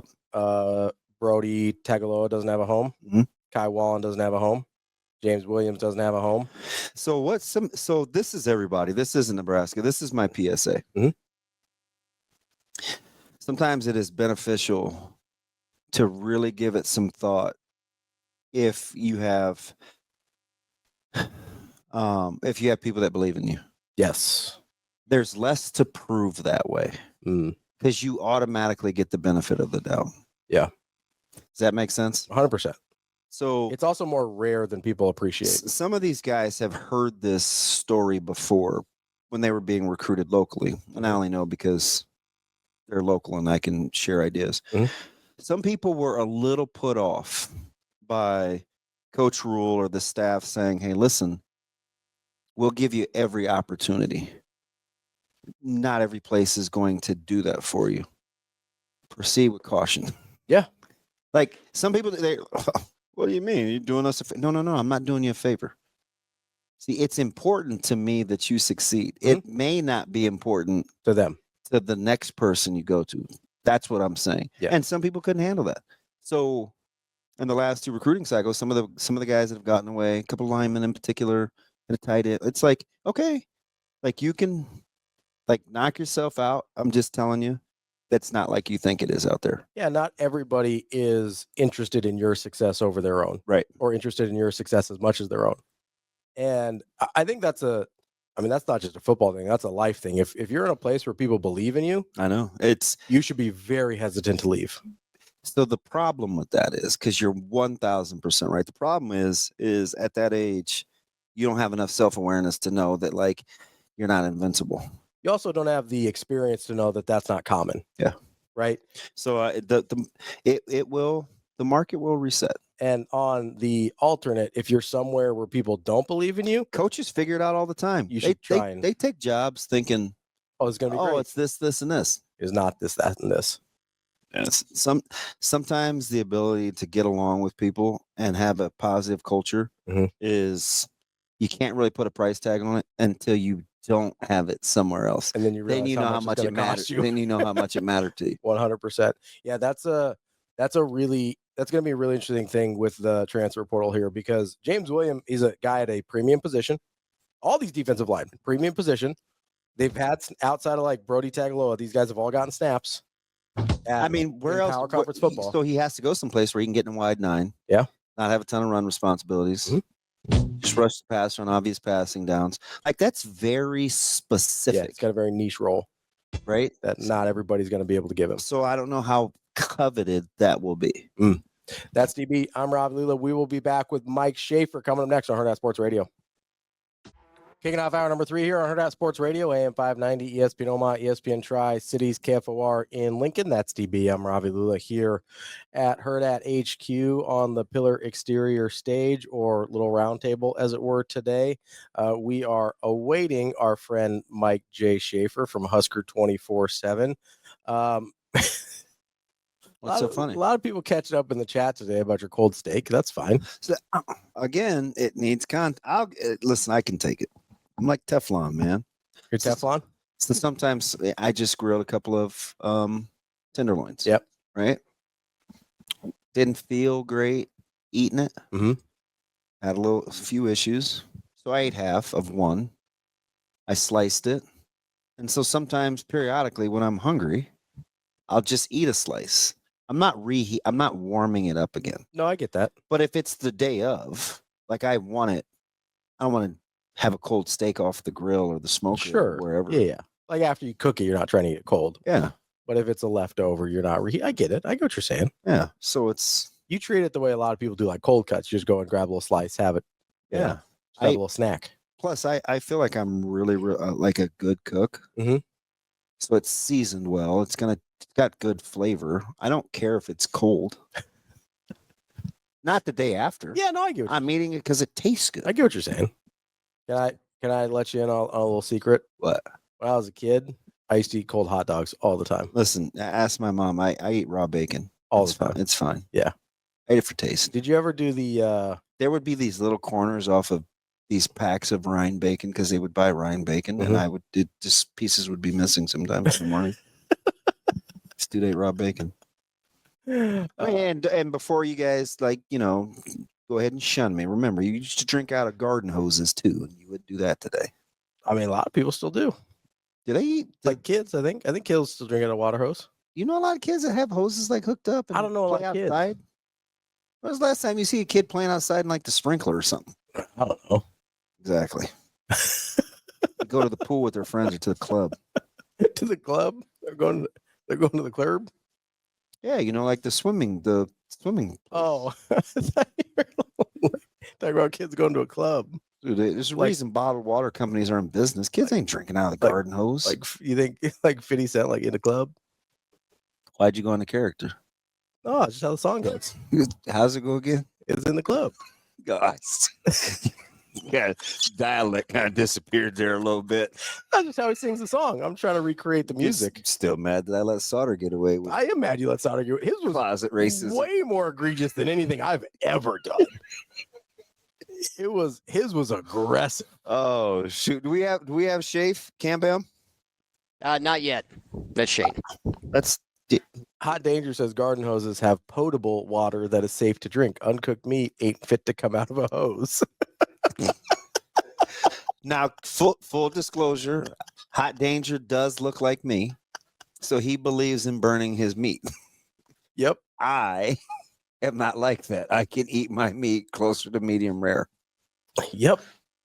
But it does come from someplace. Historically speaking, we got a lot of bad cuts of meat, so we would overcook it to keep from getting sick. No, I understand that. I also understand, but it's now 2024, and I believe medium rare is fine. Yeah, there's been some time, and listen, I understand generational trauma is a real thing, but you're going to trauma further generations if you keep eating everything well done. Yeah, I just can't. It's too much. Although you can cook a steak brown and have it still be juicy. Yeah, that's fair, but it's hard. I wouldn't. Yeah, I'm not. I would. Even if it's still juicy, you're still losing a bunch of the flavor. No, I know. I'm telling you, a good follow on TikTok? Who? Malcolm Reed. I don't watch food stuff. That's right. You don't on Twitter because I don't cook. It's fine. I did go to a good steak place this weekend, though. It was pretty solid. I did too, but I did not have a steak. I didn't either. I had seafood. Yeah. Their seafood menu was incredible. AC, he got a prime rib. It looked fantastic. Yeah. Man, I saw a picture of I'm on one of those Facebook food groups for Omaha or whatever. It was kind of small though, but I think he could pick his ounces. Oh, okay. So he chose that. He must, and he's slight. Yeah. Like he's a little guy. So he probably didn't eat that much, but it looked good. I had this place that we went had an incredible seafood menu. That's why we picked it, even though it's a steakhouse. Had some scallops. Oof. So that doesn't surprise me because I like wings from Chinese places, and you wouldn't normally think I would like my wings. I shouldn't just say exclusively to Chinese. No, but there's really good wings at a lot of Chinese places. Yes, and typically the best seafood in town is going to be at a steak place. Yeah, I think you have to eat in. I think you have to eat inside the location. But I showed you the place that's specializing in the feast. Mm-hmm. That has the Korean fried chicken. Oh, yeah. That looks spectacular. 100%. But I'm not going to sit in there and eat. I would probably get to go. Could I order it and then say something's wrong with me and then say, hey, could you package this up? Just call ahead. But you have to dine in. No, you don't. I think you can only get that. Oh, for the feast. Oh, gotcha. I thought you meant in general. I was like, have you not heard of takeout before, DB? What's happening here? You must really think I'm stupid. That's how you talk. I'm offended. Where's Schaefer? We got Mike Schaefer here. Oh, he talks to me like I'm dumb too. I don't know if this is going to help from me. From Husker 24/7. What's up, Schaefer? I don't talk to you like you're dumb. I just talk to everybody the same way. It's a general condescension. Yeah. That towards beard humanity. looks fantastic. Are you letting that thing sprout? No, I just haven't gotten it trimmed. Oh, that is incredible. It's set for Friday. So. Yeah. What are you going to do with it? You got a lot of options. What are you going to do with it? Just trim it down slightly. Yeah. I don't really, my relationship with my barber is exactly how I want it. I don't really say a lot. I walk in, I'm like, yeah, just a little off the chin. He knows exactly what that means. I've gotten my hair cut the same way for roughly, the 6 years that I've been going to this guy now. So, there's not a lot to do. I don't have a lot going on up here. You just cut it kind of short. We're polar opposites. My relationship with my barber, he's like my therapist, my counselor, doubles as my dentist from time to time. I talk to him about everything. Wait, you say dentist? We were joking about which picks floss work better. Okay, I was like we talk about a lot. I know. I was just thinking different chair, different certification process. There's no Joseph College of Dental. Back in the day, you had there's these brands, right? Like T-Flex or Scope, or we were in this deep discussion about. Maybe that's just me. I think I just think dentists may wonder there's more to their job than recommending floss. Yeah, whatever. There may be more education. So you're just kind of a get in, get out kind of guy, Schaefer? Generally, yeah. I mean, I'm not sitting in the chair to talk. Usually I'm just sitting in there and I'm listening to the conversations going on in the barbershop, which is the highlight of the entire experience, really, for me. You learn a lot about people who are just openly talking at the barbershop. So, I'm just there as a wallflower. I'm not really chiming in. I'm not offering advice. I'm just there to soak up the experience, really. I'm just trying to figure out what the possible differences might be between DB's barber experience. You met my barber, Schaefer. I know, and Schaefer's barber experience. Mine's now inside the mall, which is super weird because I don't want to feel like a zoo animal. And the mall walkers are walking by and they're like, they're looking in and they're looking at the people who are getting their hair cut or their beard trimmed. And it's an experience, I guess. I preferred it when it was a standalone operation versus in the mall. I'm just saying, like, there's, if I wanted to stereotype, not that I would. You'd be surprised a little bit. Like, I know that I said it's in the mall, but there's not a lot of people that look like me that go where I go. Okay, that's fair. That's Get him, Mike a J. little what I was getting at. I know what you were getting at. Why DB's barber experience may have maybe a little, like, I don't go to a barber, I go to a salon. Shocker. So, like, no one's surprised by that goes to a salon. I'm surprised. Listen, I'm sorry, one of my best friends in the world works at the salon, and so I give her business because I'm a good friend. My bad. I saw an algorithm where they were rating like certifiable versus good looking, and hairdressers were way up on the volatile side. Did you? Is it true? I think I had this discussion one time. At barbers, do they not wash your hair? Yeah, if I want it. Okay. Do they wash your hair? If I ask.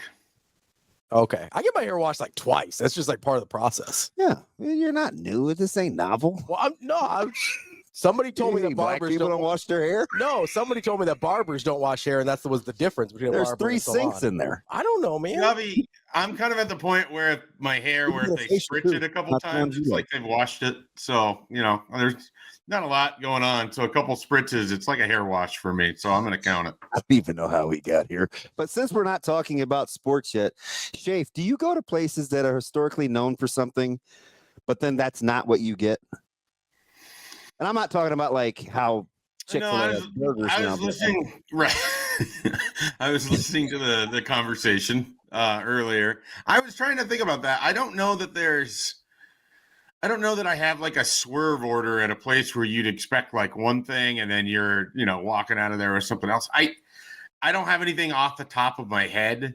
I feel like there's a couple pizza places in Omaha that also have really good burgers.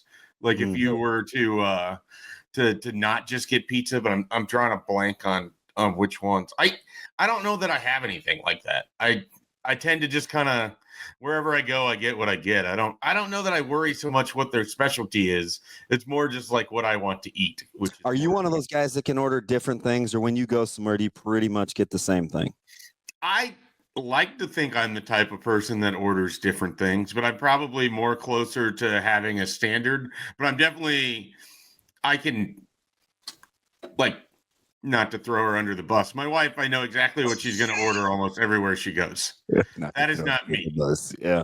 Yeah, I need to go to a place that's got like 3 or 4 things at least that I think look good so I can make a decision in the moment. Yeah. I like to make the decision, even if it's a pretty condensed version of a decision. Are you a frozen food person, Schaefer? Do I eat frozen food? Yes. I mean, I think anyone watching the stream right now has a pretty strong yes going on in their head. So, I look like someone that has shopped in the frozen food section at a grocery store before.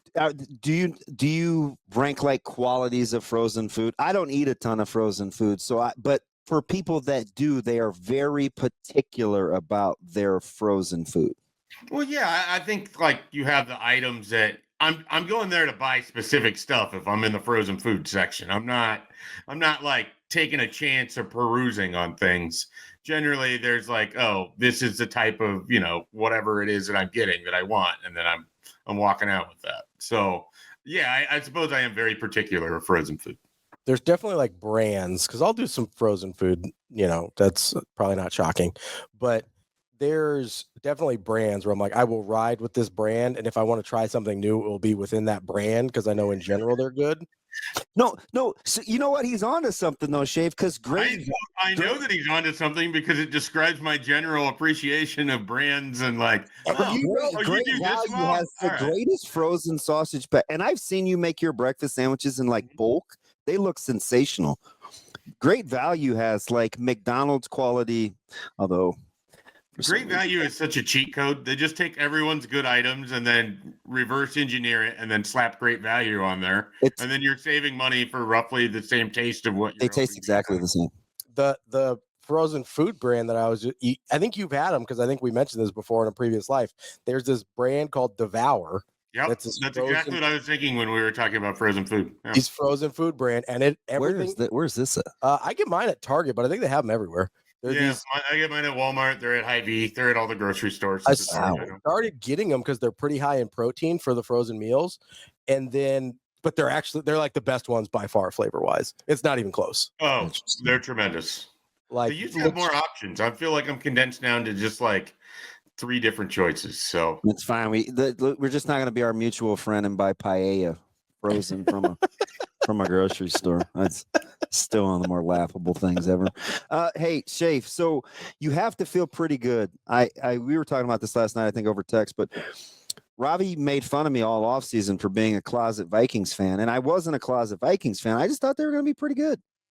How sweet did those whites look? And as Detroit starts to have this mash unit, and you guys are pretty good anyway, you got to be encouraged. That's a really good football team.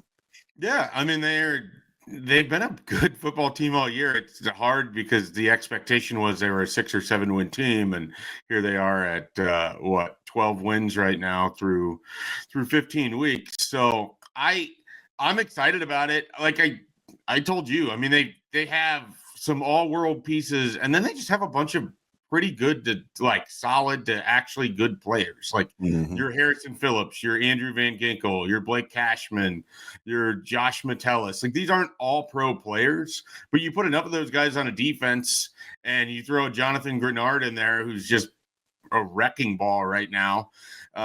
They've got like a salty defense. Brian Flores is able to put together a plan for the type of teams that they're playing, and they're going to be a fun team, I think, in the playoffs. The NFC looks wide open. I mean, I wouldn't want to play the Rams right now. I wouldn't want to play the Bucks right now.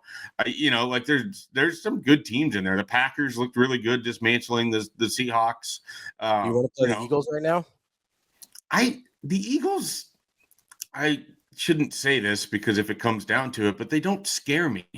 Like, the Vikings and the Eagles exist on 2 entirely different planes. The Vikings are entirely this is a culture of belief that we can do it and we're going to do it together. And the Eagles are, we've got so much talent and we all hate each other, but our talent's going to win out. They're going to explode at some point in time. And I feel like Minnesota matches up really well against them. I've thought that for like a year and a half now, and they're just still plugging along. Yeah. Well, they do, but then they have moments like last year where they got absolutely destroyed by the Bucks in the playoffs. Like, they didn't deserve to be in that game, So it's wild. Like, they're just so combustible that if you hang in long enough, they will defeat themselves. Like, I think that's what it is with the Eagles. KOC, one of the greatest interviews ever. He seems like a guy, Schaefer, I would love to play for in O'Connell. I think that's sort of what the response in that locker room is. I mean, he's definitely a player's coach, and he's put together a really good culture there. I think he's super demanding.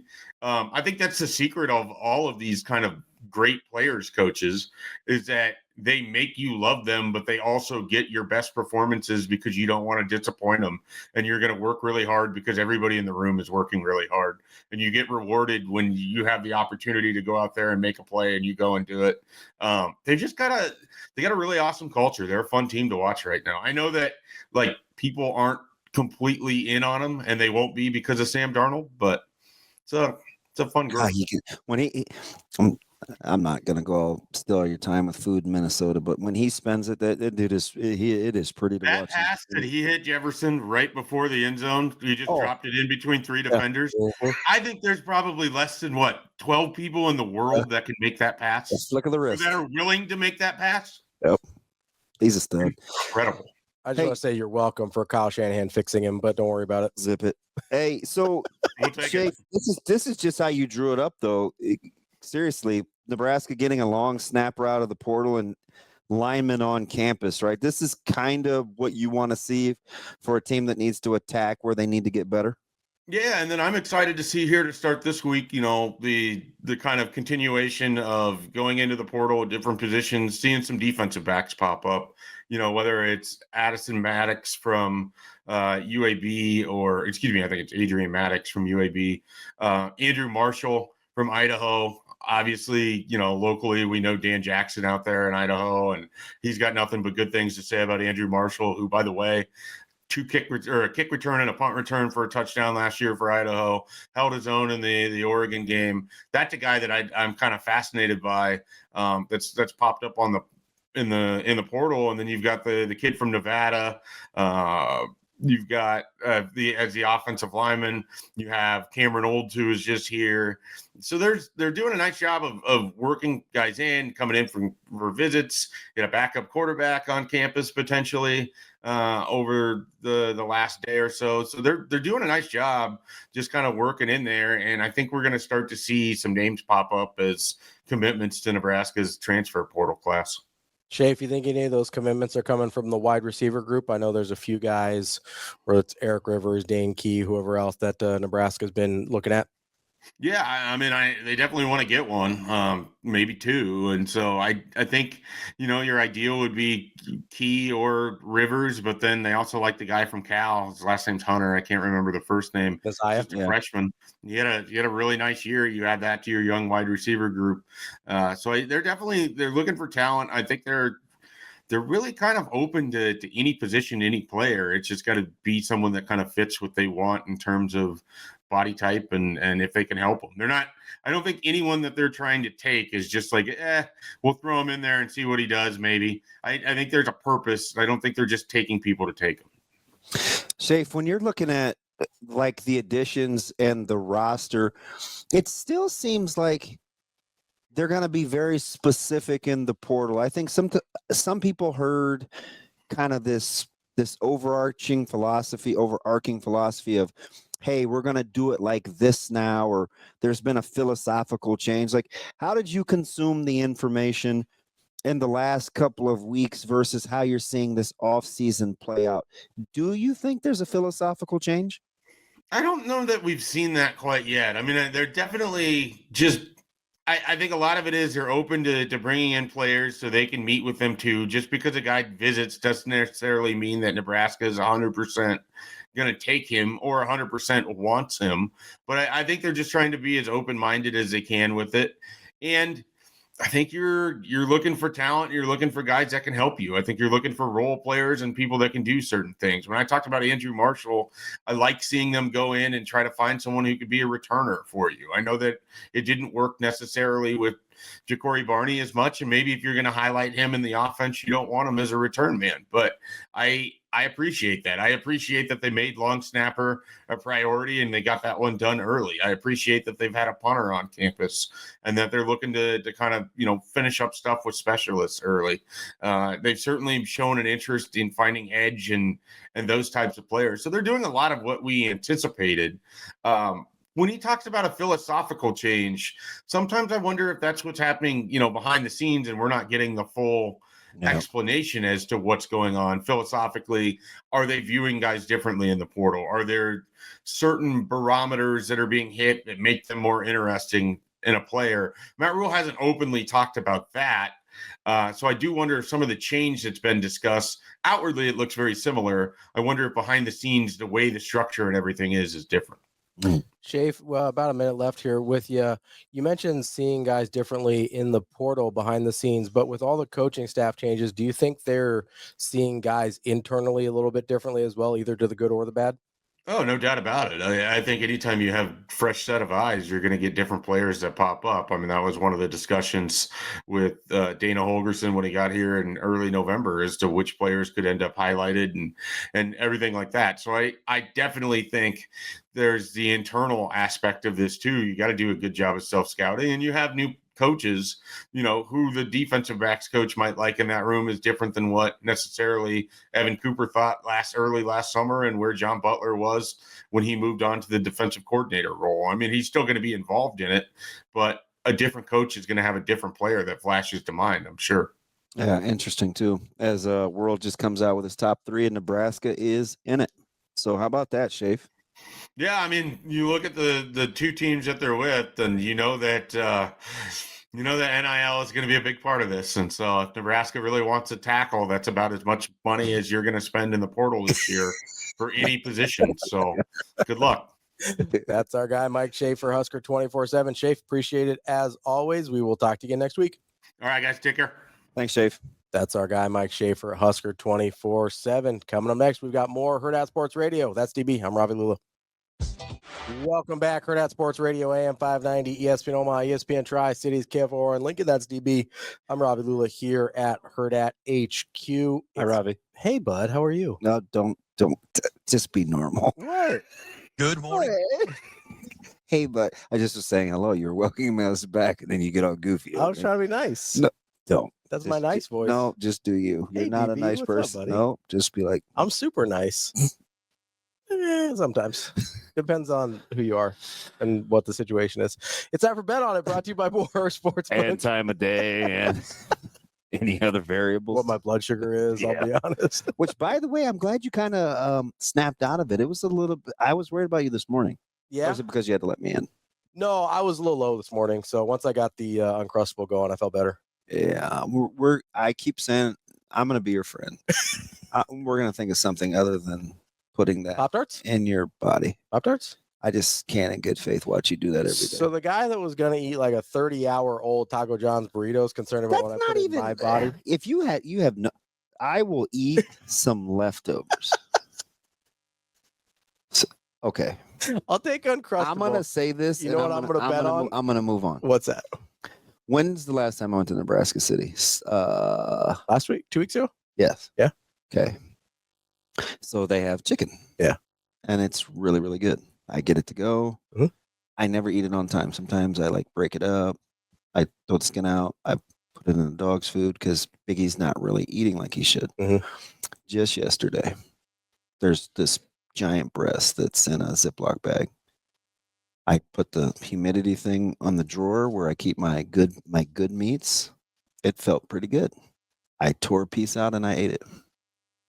It's 2 weeks old. So 2 weeks is a little aggressive.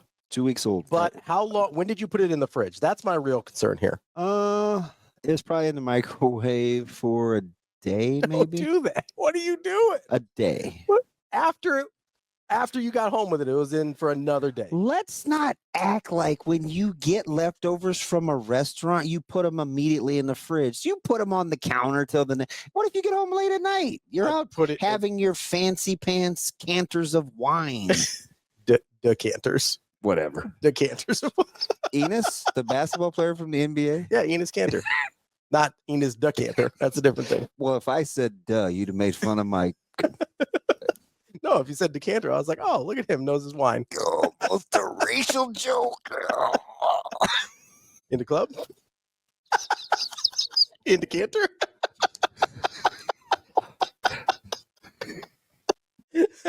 We got Bam on that one. Good stuff. Good stuff. This is comedy gold right here, boys.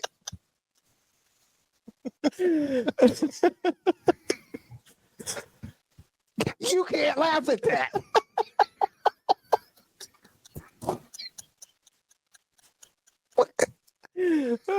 Shane, you know Shane's laughing. You know Shane's laughing. I'm just getting up off the floor right now. I let you get away with Tiger Woods the other day. Now you hit me with in the club for decanter. Yeah.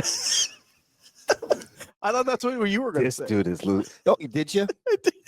You're like, oh, I think this is what DB's about to say. Well, no, after you were like, it's a racial joke about duh. I was like, well, in the club, in the canter. No. No? No. Per usual, you towed the line, then just jumped all the way over. Well, you know. And you're bringing Cam down. Much like Tiger Woods, I bridged the gap between our two cultures. This dude, Cam, is killing me. It's time for Bet On It, brought to you by This dude was my ride or die for years. Cam, careful who you hit your wagon to, okay? Wow. Oh, hitching wagons now, making Indian jokes, huh? I see how it is. Not even the right kind of Indian. We not a lot of wagons on that part of the world. Trains. We like to ride around and we call them rickshaws. These little 3-wheel deals, kind of like a scooter. Did you ever watch Ghost in the Darkness? No. No, I didn't. That's a great movie. Trains, Shane. Trains. I have been on trains in India. When I was a kid, when we went over there, we took trains all over the country. I almost said, I'm just going to say it, shock. Is trains like a thing you associate with India? Is that a thing? For some reason. Yeah. I don't know why. I do, because when I was a kid and we went there, we took a lot of trains, but I didn't know that was like a thing people thought about India. 888-638-4876. If you think of trains, you think India, give us a call. It's time for Bet On It, brought to you by Warhorse Sportsbook, the best place in Nebraska to place your sports bets. It's hot in here. No bets, no glory. Warhorse Sportsbook. Get to warhorsecasino.com for all Cam, the it's up details. another tick in here, temperature-wise. Oh, no. And promotions. DB, we've had some clamoring in the chat. Yes? They would like some winners. Oh, I got to get back on it. They would like because we did take a couple days off. We did. Took a couple days off. The people would like some winners. So I'll give you a minute here because I know I'm putting you on the spot a little bit, even though we do the betting segment at the same time every single day. But I will give you...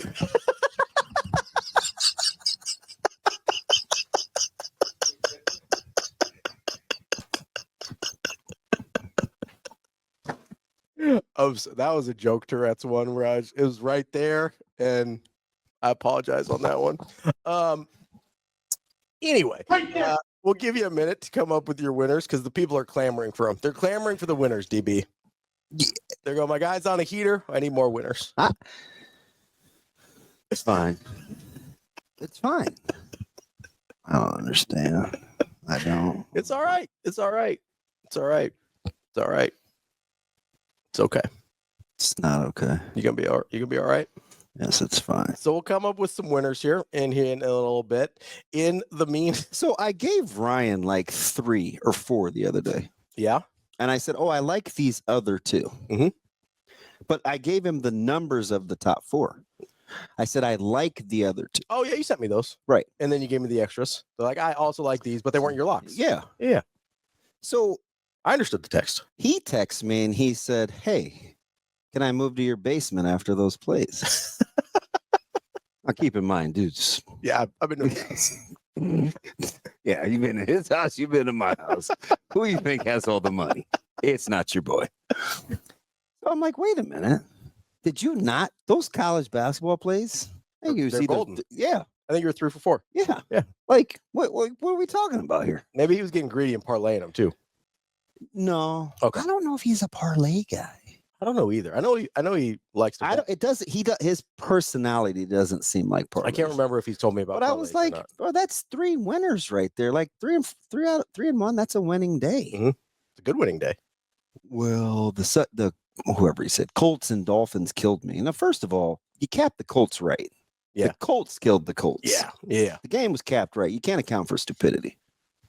I mean, you can, but that was extraordinary. So that's why I hate like giving like multiple picks because people do what they want to do. Yeah. Well, the same thing, right? So I know some of our guys have been parlaying your picks because you hadn't missed in a while, but you go 3 for 4 in a parlay. That doesn't win you anything. Yeah. Unless you do that thing that yeah, sometimes you can either buy it out or you can they give like a forgiveness. The round robin thing. Yeah, the round robin works sometimes. I tried that for a while about 3 years ago. Sometimes you can do a little teaser in there to switch it up a little bit, but you got to do with the information what you will. It's for entertainment purposes only, obviously, or for go over to Warhorse and get your bets in. Yeah. But do you have any, or do we need? Yeah, I got. What do we got? What do we got? What do you like?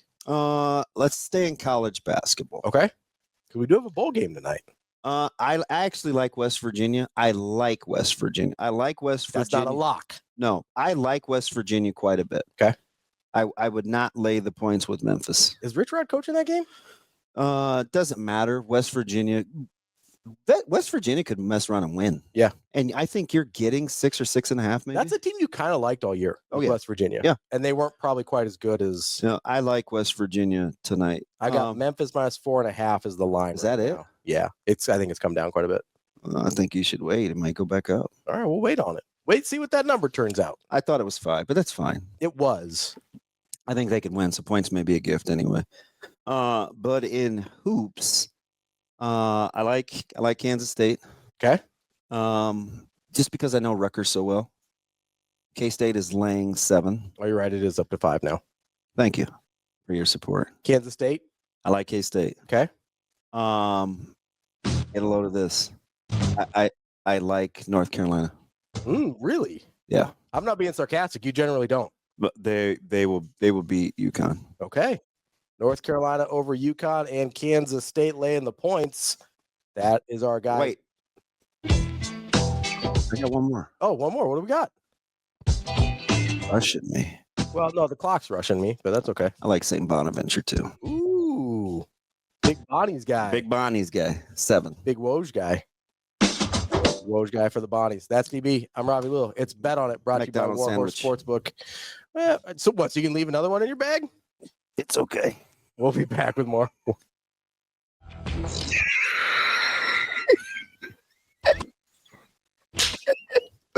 As we welcome you back to Hurrdat Sports Radio with my man Ravi Lulla. I just happened to read Joel's. Yes. Yeah. Yeah. As we welcome you back with the microwave talk. See, that's why I don't read scripts, or I'm a total Ron Burgundy dude. I'm just So in case you missed it, by the way, welcome back in this final hour, final portion of the hour. We were talking about, he goes, what's with the microwave thing? Because sometimes I put food in the microwave because when it's fresh, you bring it home or it's to go. I don't like it to sit on the counter because I don't want to see it. And I don't want to put it in the fridge because I don't want to have to reheat it. A lot of food is not good reheated. So I try to keep it. So here's the variable that I didn't understand before that you explained to me off air. What? The reason you don't put it in the fridge immediately is because you still might pick at it still that night. Yeah. So for me, like I had every intention of eating that burrito. For me, when I come home with leftovers, I put it in the fridge right away because I'm done with them for the night. Yeah. See, not me. Well, I didn't get that breakfast till in the morning. Yeah. And I caved because I didn't want to eat the tortilla. Yeah. So I was just gonna keep it going. Sasha says she puts food in the microwave so the dogs don't eat it, which is also fair. Your dogs aren't getting up on the huge. Did you see her TikTok the other day? Yeah, they're horses. She was totally messing with them too, pretending that she's got great days. So they can reach see 'em, everything. Yeah. But she was calling their names. I was like, why is this funny? But I laughed. I laid there on the couch. I was like, oh, that's 100%. Funny. Because it's just funny to see her laugh. She doesn't like laugh and giggle like that. I was like, oh, that's cute. But anyways, Joel, he's so snarky. Yeah. Like I can just read it. I can hear his tone. Yes, we bought my grandmother a microwave in the 80s. She used it as another cupboard and kept potato chips in there. I totally read that wrong. I thought it said in her 80s. And so I just imagine this, and maybe she was in her 80s, but I just imagine this old woman not wanting to mess with the buttons. So yeah. Dude, that's what I used. I told you this story before. When I lived by myself in my apartment. Yeah, you put stuff in the oven and forgot it was in there. My mom put stuff in the oven as storage. Yeah. There was cooking utensils and stuff in there, pans and whatever. Yeah. And it wasn't until I moved out and Natasha's I've seen people do that. Checked it because I had literally never opened. No, I get it. And she goes, "Hey, you got a bunch of stuff in here?" I did not know that actually. No, I totally get it. You're wondering why I have such a good mood? It's because of Game Day Mental. Right. That was what my original goal was, is to bring us back talking about Game Day Men's Health, where you can get your levels checked, pre-screenings, whether it's peptides or Botox or Brotox. No more jokes for you. You just zip it. I'm just sitting here. TRT, they're so good. And my favorite thing about Game Day Men's Health is just really personable. I'm a guy that's easily I'm skeptical by nature. So getting in and out within an hour and getting the panel done and all that, I've been fantastic. So make sure you visit. It only took me, it's less than an hour. And if I wouldn't have been with numbnuts next to me, no pun intended. Not anymore.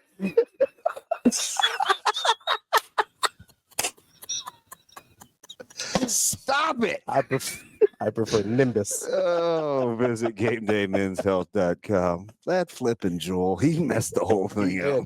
Microwave talk with Joel here You know, he ruined it. Who puts chips in the microwave? Although, Yeah. and maybe it's an older generation thing.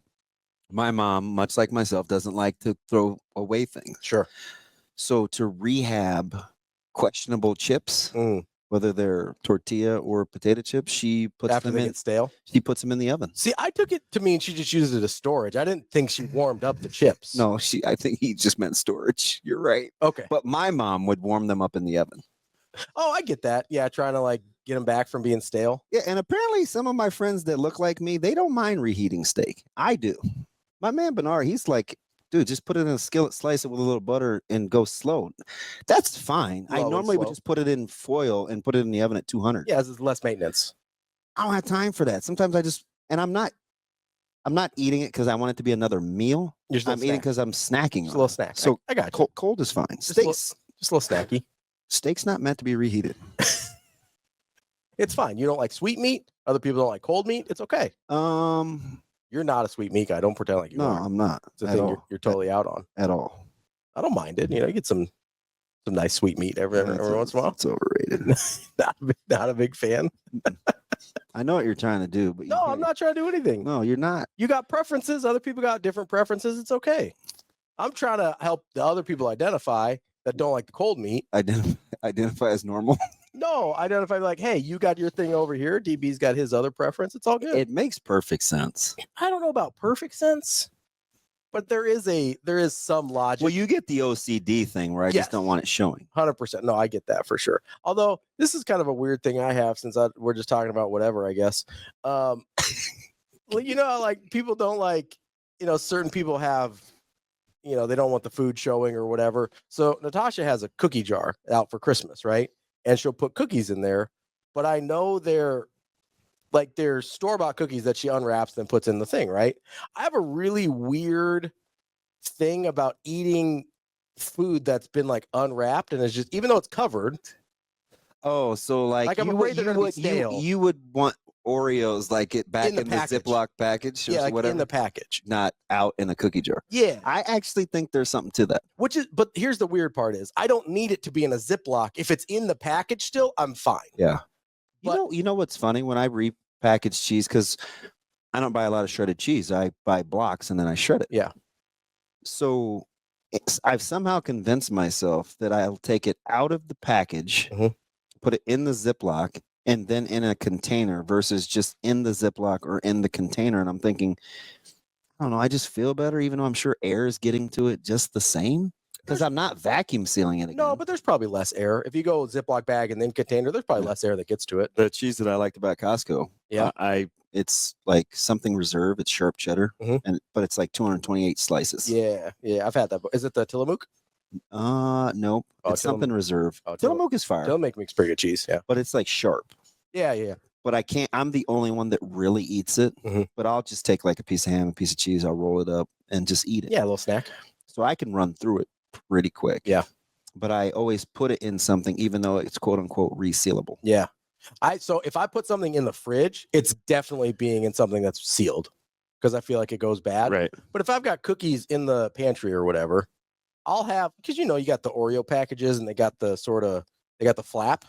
Yeah. So I'll put that down. It's not like that's more secure than the cookie jar, but I'm okay with the package. I get a little weird about the cookie jar. If you were a dinosaur, you'd be like a snackosaurus. You got all the snacks. Dude, it's the diabetes thing. I have this. Did you say betus or betus? I always say diabetes. I know everybody else says diabetes, and then you got your Wilford Brimley and says diabetes. But I'm Wilford Brim. He's like he's the old the manager in The Natural. That's Wilford Brimley. Oh, with the thick cookie duster? Yep. Yeah. So he used to do before he died. R.I.P. No disrespect. R.I.P. The guy was with thick cookie dusters. Pour one out for my guy Wilford Brimley. He used to do these type 2 diabetes commercials. And you're driving me crazy. Just skip the D word. Listen, that's how I say it. So, but everybody used to make fun of him because he would go, I'm Wilford Brimley. I got type 2 diabetes. And people thought it was really funny. I always said diabetes. Why does it change to diabetic? I don't know. That's why I say diabetes. But you don't say diabetic. No, I don't. I don't know. So you know what it was? When I was a kid, I know everybody else says diabetes. I think that sounds dumb, even though that's how everybody else says it. Of course. I mean, why not? The world according to Ravi. Yeah, exactly. My own personal record book. Like Jason Tatum didn't actually win a title. It's fine. Jaylen Brown led him to a title. Jason Tatum just rode the coattails. Don't worry, I'm already starting my mental gymnastics on Jalen Hurts. Yeah, how are you going to backpedal? Saquon Barkley, baby. Oh, yeah, you do have it ready and queued up. Did Jalen Hurts win a Super Bowl? No. Not without Saquon Barkley. Wait a minute. They played in a Super Bowl, Ravi. Don't care. Doesn't matter. No, Ravi, they can get to a Super Bowl. Now with Jalen Hurts, they can't. Get to and win are different. You've already started the spiel. 100%. I'm just pivoting, you know. I'm greasy. You got to watch out. You know, I'm in the corner. I'm bobbing. I'm weaving. Incredible. Try not to get hit. That's what we do here. That's what it's all about. By the way, Wilford, he was also the Quaker Oats guy. Oh, Wilford Brimley, also the Quaker Oats guy. Thank you, Shane. Quaker Oats. Yeah, the Quaker Oats commercials. I don't know. I know him as the manager from The Natural. So, not to get you down the rabbit hole where you have to read them on TikTok, but there's an old commercials. Oh, I've seen some of those. Snippet on TikTok. Yeah. It's really good. Like you get Mikey and the Sunshine Morton Salt Girl. Yeah. I think I like it. Yeah. Yeah. Was that Life? Is that Life cereal? Mm-hmm. At Keebler Boise's I saw, which used to be a fantastic chip. Ooh, I don't think I've seen those. Oh, God. It's like crack. Not that I am an average. You smoke crack, don't you? Good morning again. It all comes back to Boys in the Hood. I know. I know. That one was on purpose. I don't even know why I gave that analogy because I don't like crack. I've never done crack, but I just felt like it's a thing people say. Oh, Boise's on me. What's that? Shane, did you used to eat Boise's? I thought it was lean on me. Shane is always on a 7-second delay. This is what happens when we're not in our normal studio. Let's not act like most of the last week wasn't at the bar and it was still like this. I don't know that location is a big factor here, DB. Oh, it's incredible. I think the show's over. Just for today. Maybe. Where are we tomorrow? I think we're at home tomorrow. All right. Our home sweet home, the Hurrdat Sports Bar and Grill, not out of here. That's DB. Yeah, I'm Cam, Ravi. it's been real. I'm Ravi Lulla. We'll be back tomorrow with more Hurrdat Sports Radio.